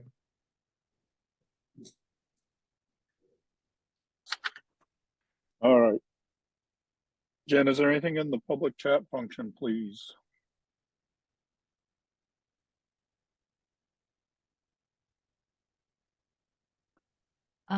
Nothing in the public chat pertaining to this project, Mr. Chairman. All right. Any other comments? Oh, Teresa? I just have one comment. I just want to speak to the dwarf because we are proposing Diarvella lanicera, which is a native species. Unfortunately, the common name is dwarf bush honeysuckle. It's not a dwarf cultivar of a species. Diarvella lanicera is a native species. It's used often. It is lower growing. It's 3 to 4 feet max. Again, thinking about the vista pruning regulations where you can prune down to 5 feet from grade, we're trying to stay with plants in that area that are under 5 feet in height naturally, that don't need to be pruned. But I just wanted to point out that the term dwarf bush honeysuckle is a common name, that the botanical name is Diarvella lanicera. It is a native species, and it's not a dwarf cultivar. So I just wanted to clarify that. And it's just very interesting because I actually met with the Quistit Harbor Association today regarding that property on Kerry Lane, Maury, that you're talking about, where the switchgrass overtook everything. And we are not proposing to use that species at all. We think switchgrass is a fantastic species. It's great for stabilizing coastal banks. It's a very aggressive tall prairie species. So I just want to reassure the commission that we are not using that species in our seed mix. So thank you. What are you using? We're using, our seed mixes are listed on our plan, but we're using, our seed mix includes little blue stem, autumn bentgrass, butterfly milkweed, pathrush, black-eyed Susan, purple coneflower. And we actually have been able to get purple lovegrass back into our mixes because it's become available again, where it has not been available in our seed mixes for the last few years. So we will be adding purple lovegrass in there as well. Abrastus spectabilis. Well, it's still a dwarf plant. It still only gets 4 feet tall. and It it's- does go to Conservation. 4 feet tall. Yes, correct. All right, anything else? All right, what are you thinking? Well, Make a we'll- motion to close the hearing and take it under advisement, Patton. Bird second. Mike, did you have something you want to add? No, I'm fine, no. All right. We have a motion and a second to close the hearing. Any other questions or comments? Going once, going twice. We're voting to close the hearing. Wait, Betsy, Betsy, What? Betsy, Yeah, before I vote, is everybody comfortable with the planting plan? I think we all want to see it more robust, but if that's what they're proposing, that's what we'll deliberate on, right? Well, I have a question on that to follow up then.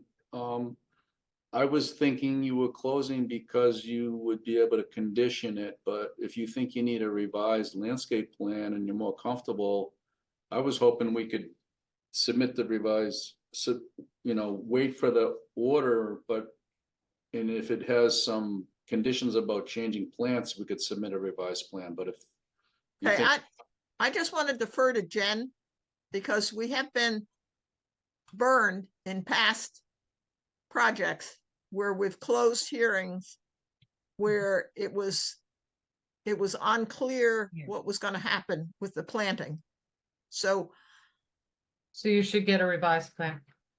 yes. If you're unhappy or uncomfortable with the planting plan and want to see it more robust, then we need to continue the hearing.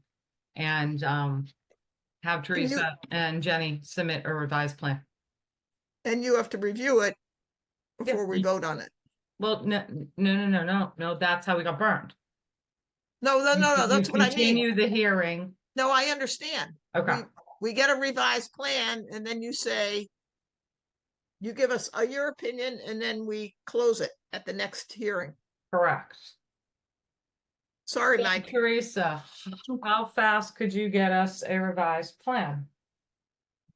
I think as soon as we can just confer with the property owners, with the Rinaldis, obviously we need to share this with them and the fact that the fence, we understand entirely that the fence is off the plan and not be removed. And we had, worked with them before proposing shrubs in lieu of fence, so we'll go back to that. What's your next hearing date? We could get you on the 6th, but the revised plans that have to be in by next Wednesday. So if that's too tight, how about the 20th? Because The we don't 20th meet on would the be 13th. The 20th would be perfect for us Okay. then. Thank you. Let's do the 20th. Okay. At the request of the applicant, I move to continue this hearing till March 20th. March? Are we in March already? We are in March. Yeah, but We're in March. Mr. Chairman, do I we're have scheduling to March. I'll second. remove my request? Please, I can't remember that I seconded it, but if I did, I'll. hold I'm on. Steve, I withdraw my request to close the hearing. Patton. I withdraw my second. thank you. All right. Betsy, remake your motion, please. At the request of the applicant, I make a motion to move, to continue this hearing till March 20th. Bird second. Thank you. Sorry for all the confusion. All right, we have a motion and a second on the table to continue this till 3:20. I would suggest to, I don't know, Mike, Teresa, Jenny, anybody, just, maybe have a phone conversation with Jen and or Alyssa and clarify what we'd be looking for. Yep. So we're not doing multiple continuances. Mhm. All right. All right, there's nothing else. We're gonna vote on the continuance. All right, Betsy, Gladfelter, aye. Courtney, Bird eye. Hughes, aye, Kevin, O'Brien, I. Maury, Carlo Hawks Eye. Steve. Patton, aye. It is unanimous. We have continued this until March 20th. Thank you, everyone. Thank you. Thank you. Thank you for your feedback. Good night, Good night, everybody. guys. Good Night. night. Who's up next?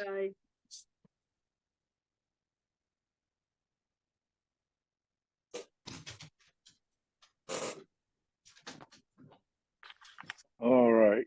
Next up, Alex Khan, Falmouth Heights Real Estate LLC, 263 Grand Avenue, Falmouth, Mass. For permission to construct 2 enclosures. Jen, Yes, Mr. Chairman, we're continuing this until February 28th. There was some discrepancy between the assessors' parcel numbers and the way the properties are addressed. So we just wanted to make sure that it was properly advertised. We missed one of the property. It's just there was a discrepancy between the numbers of the properties and then the parcels. So we spoke with Tom Bunker. We agreed to just continue this for a week so we could re-advertise and he could re-notify abutters properly. all Do right, you need a motion? please. Make a motion to continue this to February 28th. Bird second. Do we continue a Alright. re-advertisement? Oh, wait a minute. What was that? Do we have to continue if we're re-advertising? Yeah, because it's on the agenda, so. Oh, okay. Sorry. Thank you. Yeah, I mean, it's probably a formality, but It at is. least we're covered and then nobody can say we didn't follow any perceived protocol. So we Correct. have a motion and a second on the table to continue this till February 28th. Betsy, Gladfelter, aye. Courtney, Bird eye. Matthews, aye, Kevin, O'Brien, I. Maury, Fellow Hawks Eye. Steve. Pat and I. It is unanimous. We have continued this until February 28th. Thank you. The next one had been previously continued. Brings us to continued request for hearing under a notice of intent. First up, Sarah Giano Flores, Nutter, McLennan and Fish, LLP, 24 Willis Lane, Falmouth, Mass. For permission to reconstruct an existing licensed dock and to remove a timber wave break. Jen? Yes, Mr. Chairman, I have Ryan Kavanaugh, of Coastal Engineering here to present his continued project. Good evening, Ryan. Hello, everybody. Good to see you guys again. For the record, my name is Ryan Kavanaugh, and I'm from Ty and Bond, previously Coastal Engineering. It's a little bit confusing, but yeah. Wait a minute, aren't the plan? Yeah, the plans say Coastal. I didn't want to change the logo. It only happened as of January 1st. So as far as graphic representation, and everything along those Coastal lines. is now Ty and Bond? Correct. Okay, all right, well, Yep. Ryan Kavanaugh from Ty and Bond. Are we okay with Previous- that, where it's a continuance? Yeah, it's fine, Okay. Yeah. Nothing's changed on our end. it's fine. Yeah, and I'm here to represent the applicant, Sarah Toronto Flores, and the KNF Trust. I'm here to present the revised drawings, which I'll share my screen in a moment. From the previous meeting we had all the way back in December.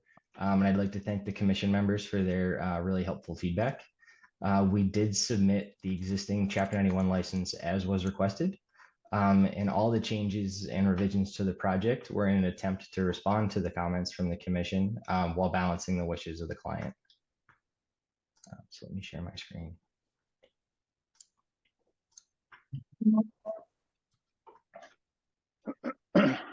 So I won't go through everything again, just for time. But we are at 24 Willis Lane in Falmouth, Mass. We are both on, I believe it's Green Pond with a pier and Nantucket Sound with the timber wave break.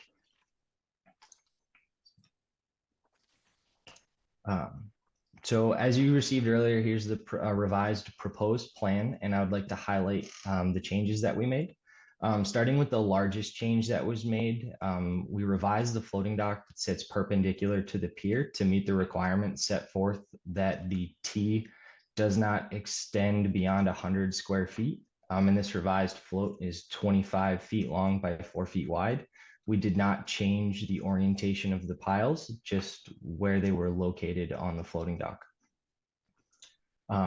And so with that, the float, like I mentioned, is only 4 feet wide. So in order to make the floating dock as safe as possible, we added a smaller 5x5 floating dock landing for the gangway. Without this landing, there would be less than 2 feet, approximately 18 inches of room for people to exit the gangway, which we did not feel was safe, especially since there are a number of children that will be using this floating dock. The 5x5 float is minimized because the gangway is 4 feet wide. It's about as small as it can be to accommodate the gangway while still also minimizing its impact. This floating dock gangway landing will be seasonal as well. And I'd like to highlight that I misrepresented the overall square footage in the narrative. I stated 130, but that was an addition error. It is only 125 feet. 4x25 and 5x5 is 125 square feet. And this is still smaller than the existing pier head. In addition to the gangway landing platform, we will also be adding 2 timber mooring piles just to the south. And these mooring piles will be to support mooring the vessel during storms or any inclement weather. This change comes from a slight miscommunication over the size of the vessel with the client. It is 34 feet. I believe it was smaller the last time. And it is to scale on the plan. The gangway landing platform will also require 2 timber piles to support the collar to prevent the float from touching the mudline. Additionally, in response to the comments regarding the salt marsh, we have revised the deck to be entirely made of a through flow decking, which is a reinforced polymer that promotes sunlight penetration. It's a steel grate, but it's made out of plastic reinforced polymer. The pier was also raised to 6 feet per the commission's comments, as well as the DMF and the Mass DEP guidelines. And since the pier is 4 feet wide and it is 6 feet high, it meets that 1 to 1.5 width to height ratio that we discussed last time. And these 2 changes will improve the project design and promote salt marsh growth. Another comment we received during the last meeting was to explore increasing the pile bent spacing to reduce the direct impacts to the salt marsh in the areas. It was determined that through some exploration on our end, that the spacing is about as big as it can get without significantly changing the design or changing materials. The current timber products and materials do not support a longer spacing at this time, so we left that alone. And that is all I have for this slide on the proposed plan. Another one of the comments that we received last time was about moving the proposed float storage area because the previously shown area was within an area previously used as mitigation. The background plan on this exhibit that we submitted is the approved landscaping plan per the notice of intent for the upland portion of the property. We're proposing to store the floats close to the proposed shed location, as you can see here. This location is not currently vegetated and is not proposed to be vegetated. And this location is also outside the VE zone. And the floats on this plan are drawn to scale. So you can get a better idea of what that'll look like. And then one of the other comments about the floats was, can we expound on the methodology for removing the floating docks? The methodology for removing the floating docks will be to remove the floats from the piles. The type of guide pile assembly has not been determined yet, but it will most likely be something that can be unclipped as opposed to crane lifted out. And so you can unclip it and then you can tow it to the nearest reasonable boat ramp. And then where the float will be put on a trailer, driven back to the property, and will be placed in front of the shed using a small excavator or lull. All right, next slide. Let's see. Oh, yes. The other comment was to expound on the methodology of removing the timber wave break. The exhibit I have here is from the same landscape plan I showed you on the previous slide. I just zoomed in on these to make it clear. I can pull up the full landscaping plan if that's something you'd like to see. So in this slide here, I have outlined the access plan. We'll use mats to cross over the coastal dune area. These mats will be laid down to protect the ground while the breakwater is removed. And after speaking with the client and KVC, one of the contractors associated with the property, I guess they did a similar method to support a beach cleanup recently. And so the only difference between their access and this one is I moved it slightly closer to the path to try to minimize the area that you'd have to cross. This area in the green hatch underneath the access area is also slated to be revegetated after having invasive species work done on it. And I believe that will be done through Wilkinson Ecological Design, who's responsible for the vegetation plan. And this work will be completed, the mats and the removal of the breakwater will be completed prior to the revegetation work. I'll go back to my first slide. Let's see. Nope, that's it. All right. So I'm just going to talk a little bit more about the actual removal of the breakwater. The plan would be to bring a small excavator down over these mats down to the beach. The piles we'll use a vibro hammer to pull the piles. That's probably going to be the easiest way to do it. Using a small excavator will minimize the impacts to the beach area as well as just kind of crossing the property in general. The piles will likely be longer than the excavator is tall. So they'll have to be pulled in sections where we'll pull a portion of the pile, cut it, reattach the vibro hammer, pull it, cut it until it's all the way out. The piles within the beach are not anticipated to be longer than 40 or so feet. So it should be able to be done relatively smoothly and quickly. Although I will say the design is unknown since it is an unlicensed structure. If we run into any surprises as far as the wave break's concerned, and this methodology needs to be altered in any way, we'll let the commission know. The final comment that I would like to address, the final prepared comment I'd like to address, is that the timber boardwalk along this path to the left of our access way still exists. I mentioned in the narrative that is slated to be removed in the future, but I misrepresented the wishes of our client in that statement.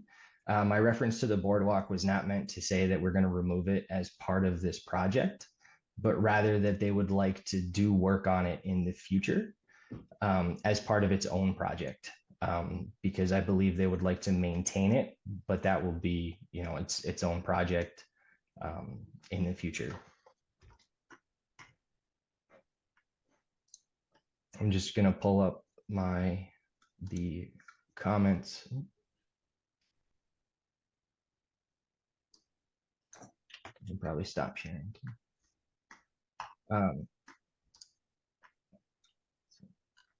Just reading through the staff comments to make sure I addressed everything. The revision date on page 2, nothing was changed. That was just a carryover in the title block. It was something that we did standard. I'm happy to discussing a shellfish survey. I think that I'm happy to discuss the need for a shellfish survey. And I think that is all I have. I believe I addressed all the commission's comments, but please let me know if I missed any. And thank you for listening to my presentation. Thanks, Ryan. Jen. Yes, Mr. Chairman, regarding the wave break, Ryan, you're gonna get a time of year restriction on that because there are plovers and lease terns in that area. Absolutely. So that that either needs to come out fairly quickly or you are gonna have an April 1st time of year restriction on that, removing that wave break until the birds. Okay? Understood. You know they're here. And they seem to love that property. Oh, they do? Okay. The second thing is, what's your water depth over in your mooring area? Let's see. I don't have it off the top of my head. I believe it is 3 feet. You're gonna put But a of course- 34-foot boat and 3 feet of water? Oh, sorry, 3 feet on the inside. It's closer to 4 or 5 out where the boat is. Okay, next time you come to Falmouth, we need soundings on the plans when you do a dock project. Okay, it just makes it Excellent, yeah. easier for us. Also, I think this is a much different mooring area than existed. I really do think a shellfish survey should be warranted. This is a much larger area. I know it's a pre-existing dock, but it's quite different. So that's all I would suggest to the board. You know, they have the right to reconstruct what they have, but they're greatly increasing the size of the boat that's going to be able to fit on this dock. So I do think a shellfish survey is warranted in this instance. You know, we're going from seeing reconstructions to slight tweaks here, slight tweaks there. Now we've doubled, and tonight we've doubled a mooring field in one area, and now we're drastically, you know, changing the configuration of this dock. So I think your current standards should apply, and we should start doing that. That's all I have for that, Mr. Chairman. All right, thank you. Ms. Bergeron. No comments. Thank you. All right. Commissioner comments, Maury. Not me. Jen I had the time of year, mooring field wasn't on the plan, and I'll follow up with Jen on the shellfish survey because it's a lot different. Thank you. It's different. But I did like the rest of your revisions. Thank you. All right. Steve. Thank you, Mr. Chairman. It's a fascinating property. I don't think I have anything to add. Thank you. All right. Betsy. I have no questions or comments. Thanks, Jamie. Thanks, Ryan. Courtney. If we're doing a shellfish survey, then I'd like to see soundings on the revised plan. I don't know if that warrants another continuance, but I would like to see, you know, we should have the soundings on there. If he's gonna do a shellfish survey, you might as well.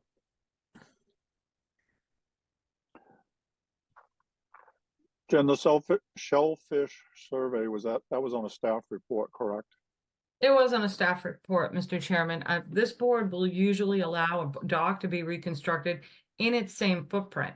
When we're changing the docks, this board has always in the past required the current standards to apply. Now we're seeing these slight tweaks like we did earlier this evening where they shifted it, but they added another mooring field. And now we're seeing this, which is elongating that mooring field and putting a much larger boat on it. We have another piling, a tie-off piling on there if you didn't know this. So I'm going to recommend that the board, you know, have your current standards apply. And that would be to do a shellfish survey.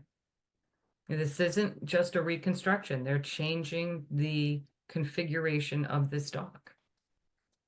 Yeah, I don't have a problem with it. What I have a problem with is the implication that, you know, they've done the revisions, now they come back, we're throwing more things at them. Well, they You know what I mean? revised it differently from the last plan, Mr. Chairman. This is That's why I'm different than, asking. That's why I'm asking. I want it clear that we're not, you know, in the past, we have done that where, you know, we've continued for something, then we add something the next time, and I want to make sure everyone knows, you know, we're not doing that. How about the sounding? Same thing. well, It's a sometimes, requirement. That's a requirement when you apply for a dock. No, you're not listening to me. I just want to make sure we're clear what's required, so we're not continuing for one thing, get that satisfied, then continuing for something different. That's all. No, you're right, Mr. Chairman. Soundings are required.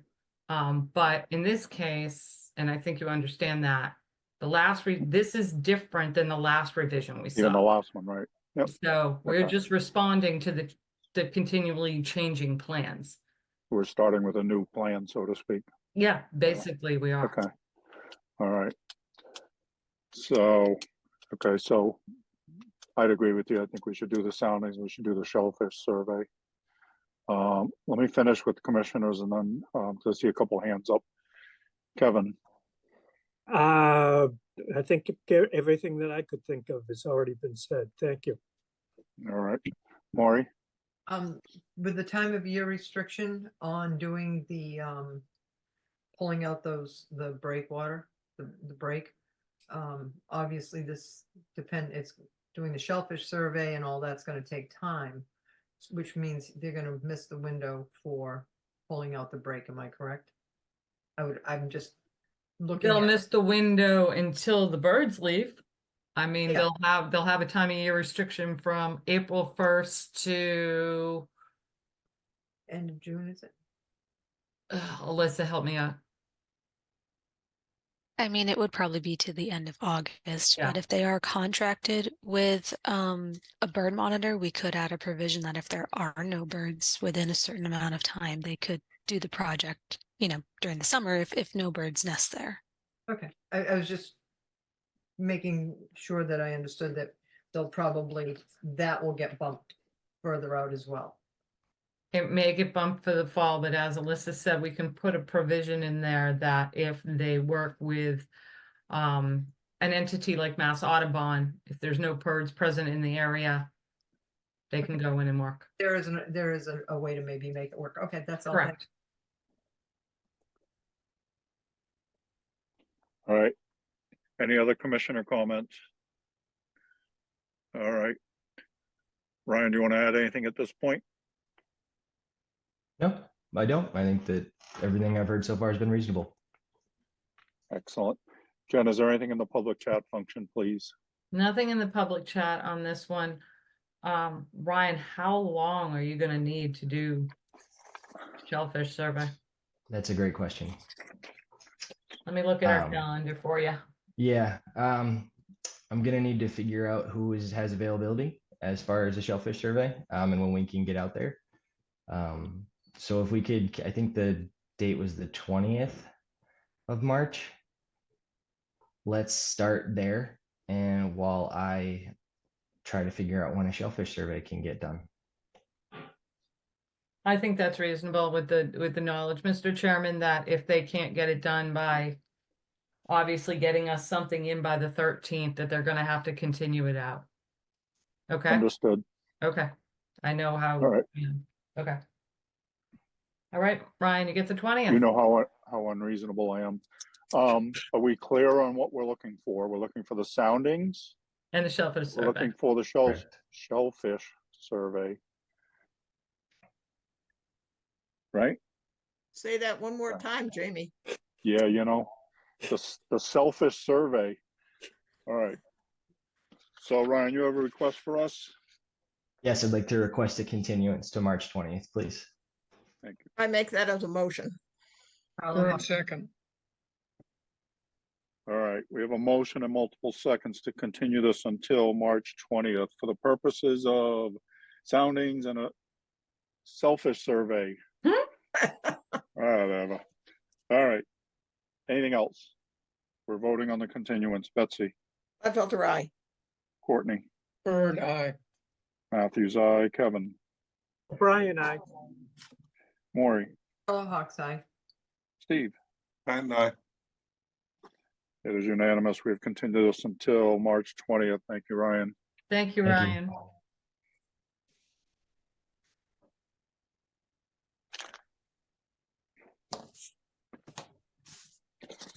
All right, next up, Richard Von Turkovic, 459 Central Avenue, Falmouth, Mass, for permission to construct 2 additions and a covered porch, reconstruct the front entry, and install mitigation plantings.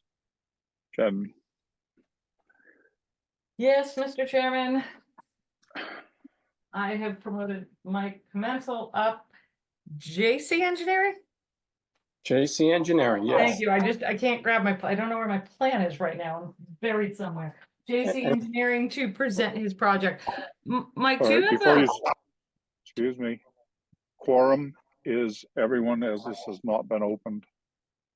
yes, Mr. Chairman, Mike, do you have another device going on right I now? do. Do you see the mic desktop? Yeah, do I promote that up too? That's the one, yeah, if you don't mind promoting that one. I'm Okay. gonna be talking through my cell and, all right, so join as a panelist. Okay, that's what I thought. I was looking at the two. I'm like, I bet this is a secondary device for him.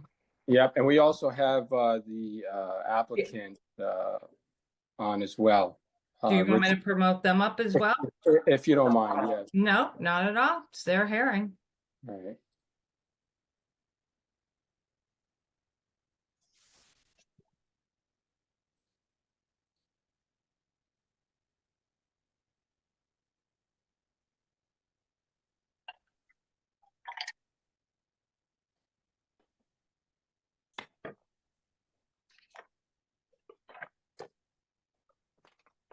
I've got Rick Von Turkovich up. Myra, if you want me to promote each of the panelists, can you raise your hand, please?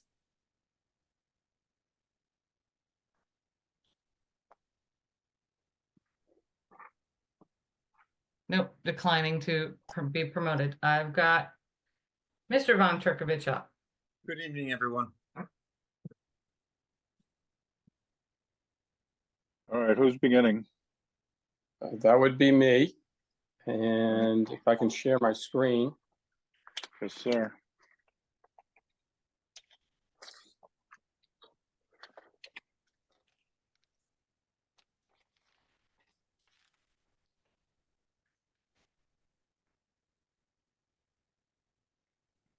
Can everybody see that plan in front of you? Yes, sir. All right, perfect.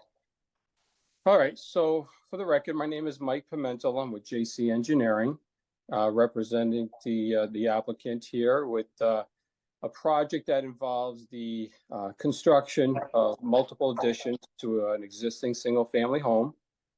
The property is located at 459 Central Avenue, right at the intersection of Central Avenue and Bayberry Road. The total lot size of the property is approximately 1.3 acres.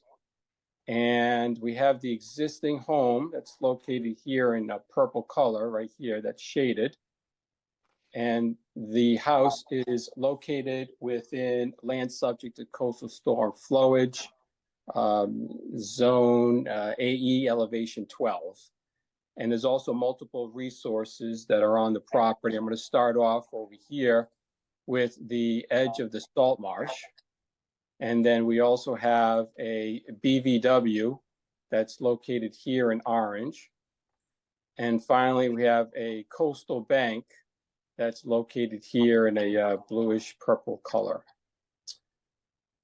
So what we're proposing is, like I said, multiple additions to an existing single family home. The first addition is located right over here on the front left-hand side of the property. It's a one-story addition that's going to be on sonotubes.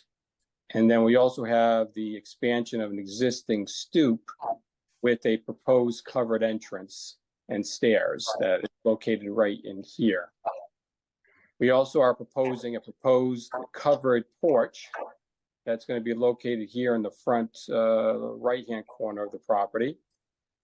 And then finally, on the north side of the home, we're proposing a proposed two-story addition here. Now, because this work is located within 100 feet of salt marsh, and it's also located within 100 feet of a coastal bank, there's going to be mitigation that's going to be required. So what we did was we looked at the mitigation calculations based on the alteration zones One being the Zone A of the salt marsh that is going to include approximately 246 square feet of altered area with a mitigation factor of 3-to-1. And then we also have two zones for the coastal bank, Zone A and Zone B. Zone A being about 11 square feet and Zone B being about 127 square feet. So when you do the math, the total required mitigation is approximately 2,200 square feet, 2,100 square feet. But I also added in an old mitigation requirement that was on a plan that was done in 2012. And that 2012 plan showed mitigation that was required in this area over here, which is approximately 96 square feet, and also mitigation here on the north side of the property that comprises 280 square feet. These two areas were shown on a 2012 RDA plan that was submitted to the town and approved for the construction of a new septic system. This was the tank that was installed, D-box, and then you got your leaching area over here in the front yard. So we included these two areas as part of our project because it never occurred back in 2012. So we're just trying to make it right now for this application. So if you add in the 376 square feet to the mitigation that's required for the additions, you get a minimum requirement of 2,401 square feet. We're providing 3,271 square feet. And the reason for that is because back in the 2012 plan, they showed an extent of lawn area that you see here in a dotted line that goes along here. This area was shown in the 2012 plan as being lawn area here and just unmitigated area around the downhill slide, if you will. So a couple of things. First off, in 2012, there was a rear stoop that's located, as you see right over here, that I show on the plan. But it was unstable, so the homeowner made it more stable and added a couple of stairs leading off of it. But unfortunately, that section of the stairs was closer to the coastal bank than the existing setback is from the house to coastal bank. So the existing setback from the house to the coastal bank was 31.1 feet. And we had the setback of the stairs that was not permitted in 2012 as being 28 feet away. So we worked with Alyssa on a lot of telephone and email correspondence about making this right. And the way we decided to do it was we're proposing to remove this section and hatch of the stairs from the rear stoop so that the closest point of the stoop now to the coastal bank will be less than the setback of the house to the bank itself. So as you can see, it was 31.1. We're proposing 31.4 feet. So we're trying to make it right here. And we're also adding this area here that is farther away from the coastal bank than the house is to the coastal bank. But we're including this area as mitigation under the 3-to-1 ratio, so that we can provide the commission what they normally would require for any type of alteration within the A zone of a coastal bank. Likewise, the front stoop, as you can see here in a gray color, was what was on the 2012 plan, and then after the 2012 plan got slightly expanded with adding a few steps here. So what we did was we didn't take any credit for these steps in the mitigation calculations. And so we provided more mitigation for them. because of the extent of the old lawn area here, we decided to add more mitigation that's required. Again, 2401 was the minimum required. We're providing 3271 as an effort to essentially compromise or show good faith that the homeowner would like to make things right since the 2012 plan. And so by doing that, he has agreed to give almost 800 more square feet of mitigation. And now the mitigation locations on this plan is shown in like a clouded black region here. So you can see this is the mitigation that we're proposing here, which this area here equates to about 2,046 square feet. We also have this mitigation section over here that accounts for 310 square feet. And then finally, we have this new mitigation area over here that accounts for 539 square feet. And that doesn't include the 2012 required mitigation that's located in this area here and this area over here. Having consulted with Alyssa and Jen through telephone conversations, email conversations, and site meeting, what we did was we decided to just provide as much mitigation as possible, feasible, so that the entire backyard here wouldn't have to be mitigated with shrubs, which would render it basically unusable as a backyard. One of the other requirements back in 2012 was the fact that 3 holly trees were needed to be proposed for the project. We show it here. It wasn't done after 2012, and so now again we're just trying to make it right by putting the 3 holly trees over here, and then finally putting 2 more holly trees in this area over here to satisfy the town's regulations for trees for certain mitigation that's required. Do you folks hear an echo on your end when I'm speaking? Yes, a little bit. I'm sorry for that. I don't know why. And the other thing is too, there were several trees here in the front, the red area here. There's 3 trees in red. These trees over the past 10 years or so have been removed. And the reason why is there has been some storms that took down one tree. And as they were taking down that one tree, the contractor noticed that the other 3 were diseased, so they removed that as well. And as a matter of fact, there was another tree just recently, I think a week ago, in this front yard, that due to the storm event that we had with the snow, one of those trees was severely damaged and also being proposed to be removed. And we did have a email correspondence from the applicant to Alyssa to let her know about that. So yeah, we want to propose these additions, and provide the mitigation that we feel is adequate for the project, and trying to get your folks' permission to do that, so we can move forward with the work. So with that, I would take any questions the commission has. All right. Michael, if you would stop sharing, please. Okay. All right. Mr. Von Derkovic, do you have anything you'd like to add at this point? No, but thanks for your consideration. I'm open to any questions anyone may have for me. All right. Thank you. Jen.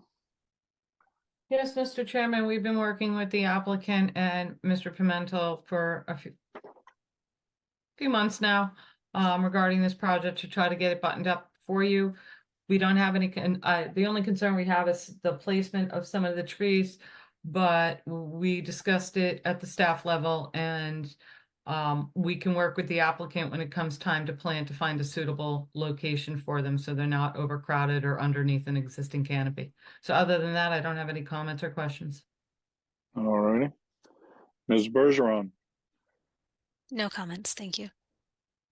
All right, commissioner comments. Steve, you're up first. Thank you, Mr. Chairman. I like the approach. Correct everything, get a good, clean start, and the plan's very nice. I'm very happy. Thank you, Mr. Chairman. Excellent. Betsy, If Steve's happy, I'm happy. Thanks for working with staff. So, Courtney, Very, very thorough. One question of clarification. The two areas in blue on the plan, don't bother to bring it up, that were supposed to be mitigated with the RDA back 10 years ago. And I wasn't clear from your presentation. Are you mitigating those areas, or is your mitigation of 3,200 square feet taken care of elsewhere? That was the only thing I was not clear on. sure, no, the 3271 square feet that we're proposing includes the 376 square feet that should have been mitigated back in 2012. So that That's is the part of area the- in blue. Yeah. Yeah, that's the the two areas in blue Yeah. are the 2012 mitigation areas. No, it's a nice job. That was my only question. Well done. Thank you. Thank you. excellent. It's always good to see when there's multiple continuances that everything gets ironed out before it even shows up. So that's, to us, that's good. Thank you for that. Kevin, No additional questions, Mr. Chairman. Thank all you. right. Maury, Thank you very much, staff and applicant, for working on that and making it easy for us to move forward. Thank you. all right, we gotta find some trouble. I mean, come on. It's too easy. All right, I think Yeah, this there's is everything in the this is the product of homework, a lot of legwork, and cooperation with Alyssa and Jen. We couldn't have done it without them. We can't either. collaborative effort. Jen, is there anything in the public chat function, please? Nothing in the public chat, Mr. Chairman. I'm gonna make a motion to close this hearing and take it under advisement. Bird, second. All right, we have a motion and a second to close the hearing. Any other questions or comments? All right, we're voting to close the hearing. Betsy, Gladfelter, aye. Courtney, Bird, eye. Matthews, aye. Kevin, O'Brien, aye. Maury, Hello, Hawks Eye. Steve? Pat and I. It is unanimous. We have closed this hearing. Thank you, everyone. Thank you, everyone. Thank you. Appreciate your time. Good night, Appreciate your Mike. efforts. Good night, Mr. Funk. Good. Bye-bye. Yep. Right. Good night.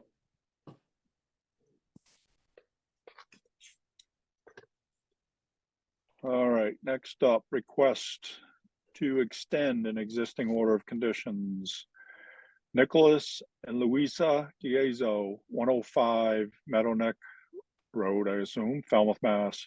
DEP number 25-4622, requesting a 6-month extension. Jen, Yes, Mr. Chairman, we recommend a 6-month extension. Bird, so move. Carlo Hawks second. all right, we have a motion and a second on the table for a 6-month extension. Questions or comments? We're voting for the extension. Betsy, Gladfelter, aye. Courtney, Bird, eye. Matthews, aye. Kevin, O'Brien, aye. Maury, Carlo Hawks Eye. Steve? Pat and I. It is unanimous. We have granted a 6-month extension. Next up are vote orders of conditions. First up, Timothy Goodman, 66 Grove Street, Falmouth, Mass. The quorum is all of us. Oh, yeah. This is to permit an after the fact deck. Yeah. It's proposing some restoration projects. This is the one where everybody thinks the deck was really old. Because it looks look, yeah, it very looks old. weathered. It's actually not that old. And some proposed mitigation plantings. It's pretty straightforward. I think they're removing a tree too. Yep, they're removing a tree. All right, anything, anybody want to see in there? Maury? Nope, the Grove Tree Street was the only, tree was the only thing that I had on mine. Nope, I'll second. I'll make a motion to issue an order of conditions. Whoops, Oops. not yet. Alyssa. Sorry, just a Alyssa quick has comment. We did have a comment that one tree was removed at some point in the past. Well, since the last time we were on the property, I didn't know if anybody wanted that replanted. We can work with them if you want to see that on the plan. Sure. Okay, replant Okay. trees.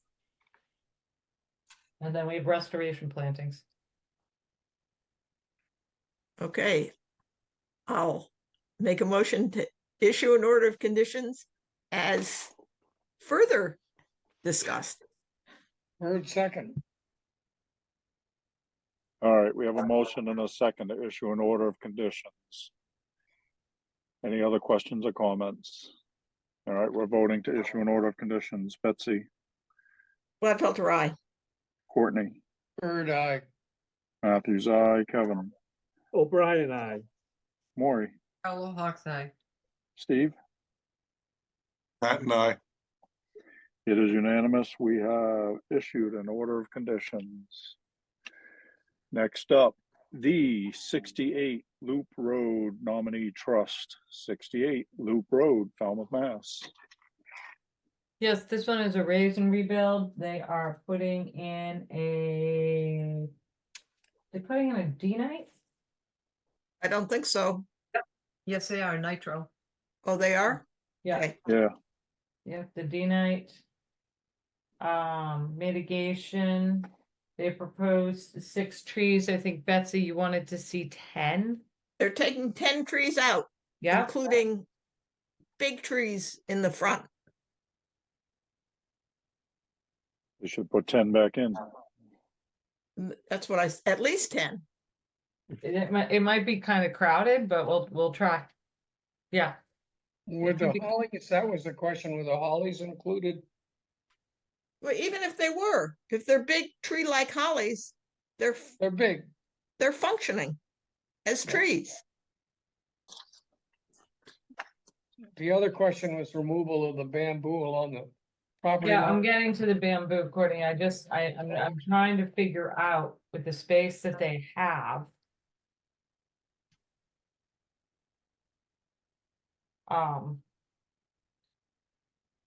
You know what? That's for Tim to figure out, I guess. Is it Tim? Who is this? Yeah, Tim. poor Tim. Because they've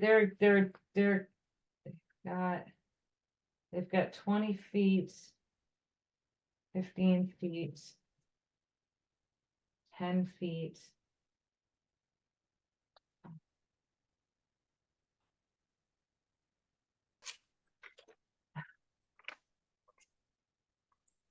They could probably put 2 on the Side. west side. Yeah, they're virtually denuding that whole No, I heavily understand that. I understand. vegetated area. I understand that, Betsy. Okay. I mean, the 4 for the septic. But, and then 1 close to the house, but I think they have enough room to at least put 1, 2, 3 on that west side. Yeah. Okay. So can we do something to the effect of that, you know, we'd like to see 10, but we're open to discretion with staff's guidance. Is that fair? That's what the Or is that putting you regulation guys on the says. spot? Jamie, the regulation says tree for tree or caliper inch per caliper inch. Right, but we also require mitigation that there's a lot of lots that don't have, you know, that are already heavily vegetated, so I think there's a little room for, you know, if they came back and said they could fit 8 comfortably. I don't know. I'm okay either way. What do you guys want me to do? I'll put in 10. That's what you really want. Put in 10, and then if they really don't feel they can fit them properly, they can come back for a Okay, review. okay, The request, the requirement of the 10 is in there. okay. Got it. Make a motion to issue an order of conditions as discussed. Not yet. I think we need to talk about the bamboo before Courtney Yeah, goes okay. on. Oh, yeah, the bamboo. And no rocks in the mitigation. No what? I don't know, there was something about no rocks to be placed At in the the. hearing, they were going to put a root barrier down, I think, 4 feet along the property line, because the bamboo straddles into the neighbors. But there was some discussion about whether or not they would work together with the neighbor. But I would assume that would need an amended permit. Because now you're expanding the scope onto another property. So remove bamboo, root barrier. Something about rocks.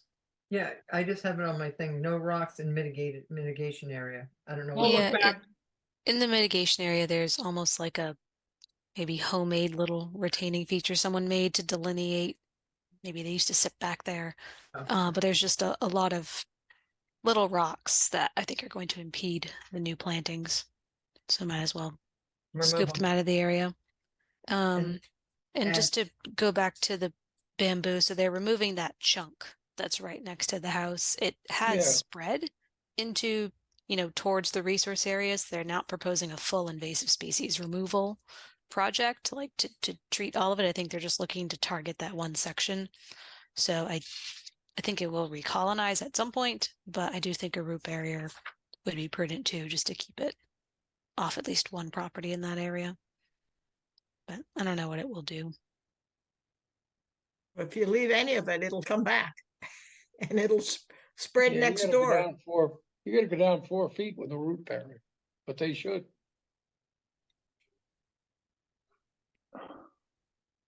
Perhaps they need to, perhaps as a condition, they should come to staff with a proposed methodology before they start. I think they agreed to that. Huh? I think Yeah, they that's a agreed to good that during the idea. hearing. Now I make a motion to issue an order of conditions as discussed and further discussed. And Bird will second that. All right, we have a motion and a second to issue an order of conditions. Any more comments? All right, we're voting to issue an order of conditions. Betsy, Gladfelter, aye. Courtney, Bird eye. Matthews, aye, Kevin, O'Brien, aye. Maury, Oh, Hawks Eye.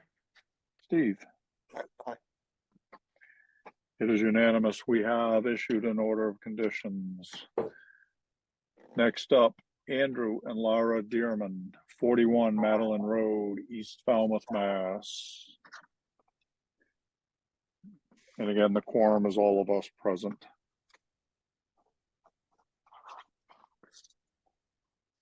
This is a little dock reconstruction. Yep.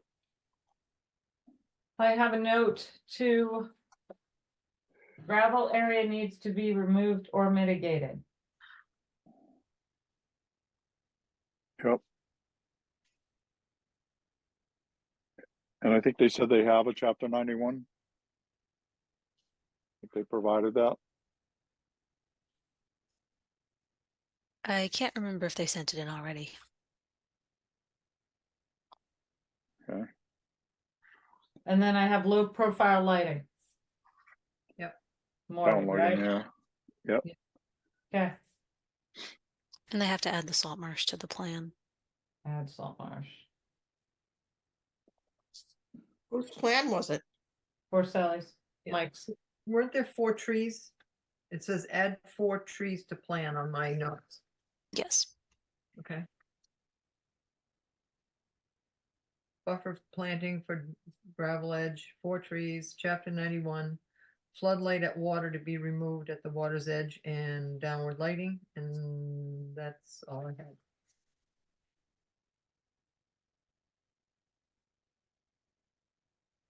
and add riverfront to the plan. That's right.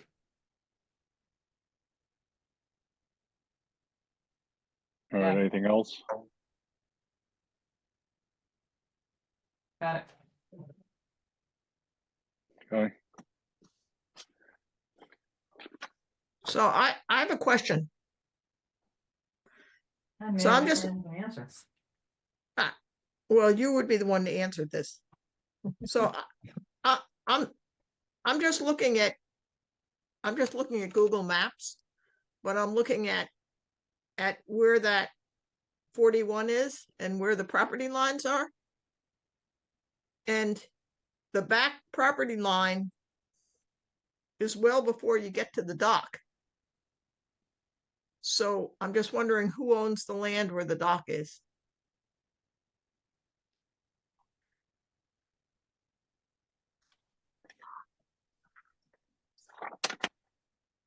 Mike's showing it as their property. He's showing it as their property? He's showing it as their property. He's not showing a back lot line. I mean, he's showing, no, he's not. Yeah, he's showing the back. No, that's mean high water. No, he's showing their property goes all the way down to the water. Okay, I'm just saying that this is what I'm seeing on this map. So if he showed it that way, we're voting the plan that he showed us. But I'm wondering if you could look that up. I will. Okay, but meanwhile, I'll make a motion to issue an order of conditions as discussed. I'll second it. Just a comment though, Betsy, oftentimes those GIS maps are off on the boundaries because it's not a surveyed boundary. It's the way the angle of the picture or the map from the satellite that throws the boundaries. Yeah, off. no, I know the boundaries can't be completely, but this is a big, I'm not No, talking I about a hear little you. tiny boundary. This is a big boundary. And it's I- not, Maury? Hang on. the rear lot line is not shown on his plan. Yeah. And I'm looking at another one we have next, and it's on the plan that we had, that was on the plan. So, Yeah, so I mean, I don't see why we can't go ahead with this application. But I think somebody should look into that.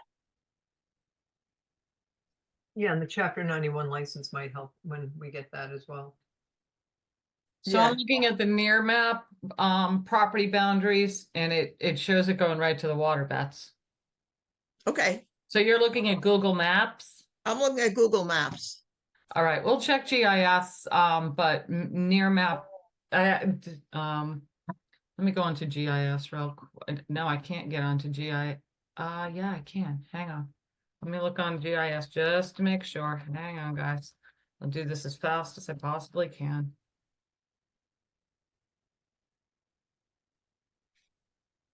See, this is the kind of thing, Jamie, that I didn't bring up last week because I didn't even think about it last week. But I just went again to look to refresh my mind where this little dock was. And then I'm like, oh, well, Hang on. Almost there, guys. It would help if I could spell.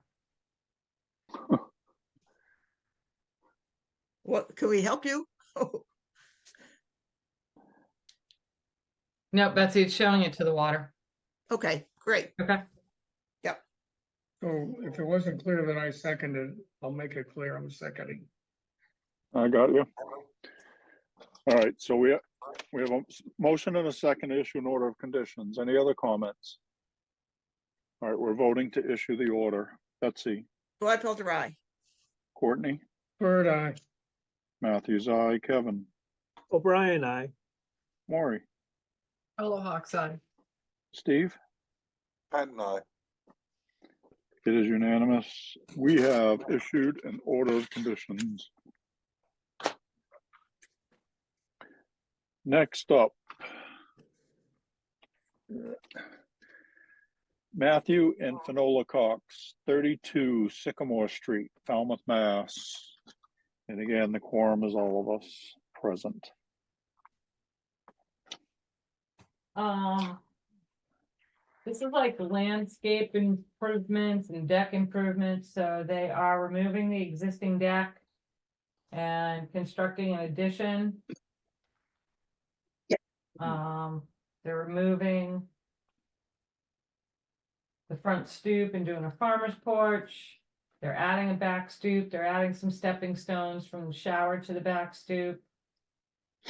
They are taking up all the gravel and putting in a native lawn mix. And they are adding a couple of flagstone patios, one beneath a tree that I don't understand, but apparently They like to sit there. Yeah. But as Alyssa pointed out afterwards, that is kind of moving closer to the resource area, so we have to keep that in mind. And then they want like a couple of different paths through the mitigation onto Great Bay Street, and I would say close in the middle one. Right. And I asked them whether they're gonna have a dry well. And they said that engineering had requested a dry well, so we need a new map showing where the dry well is gonna be.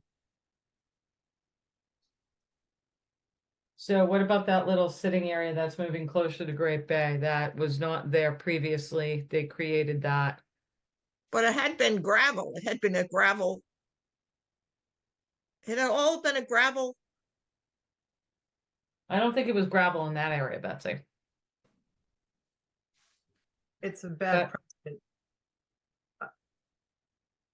Maury? I just think it's a bad precedent. I'm not against the guy sitting under his tree, but he can sit on, you know, Little grass area. I'm putting little on grass area. I mean, I just, again, it'll bite us. It's moving closer, and we've had how many, just one stepstone that moved closer, and we won't let them put a, we would, the one who was told they went 1 foot closer with their step off their house, and we wouldn't let them do it. So it just, to be consistent, not to be not sympathetic, but I'd prefer to be consistent, so I Fine. get it later. We understand why he wants it, but it doesn't fit into our regulations, though.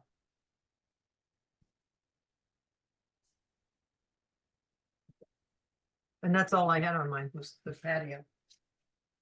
And the path. Or you guard our virtue.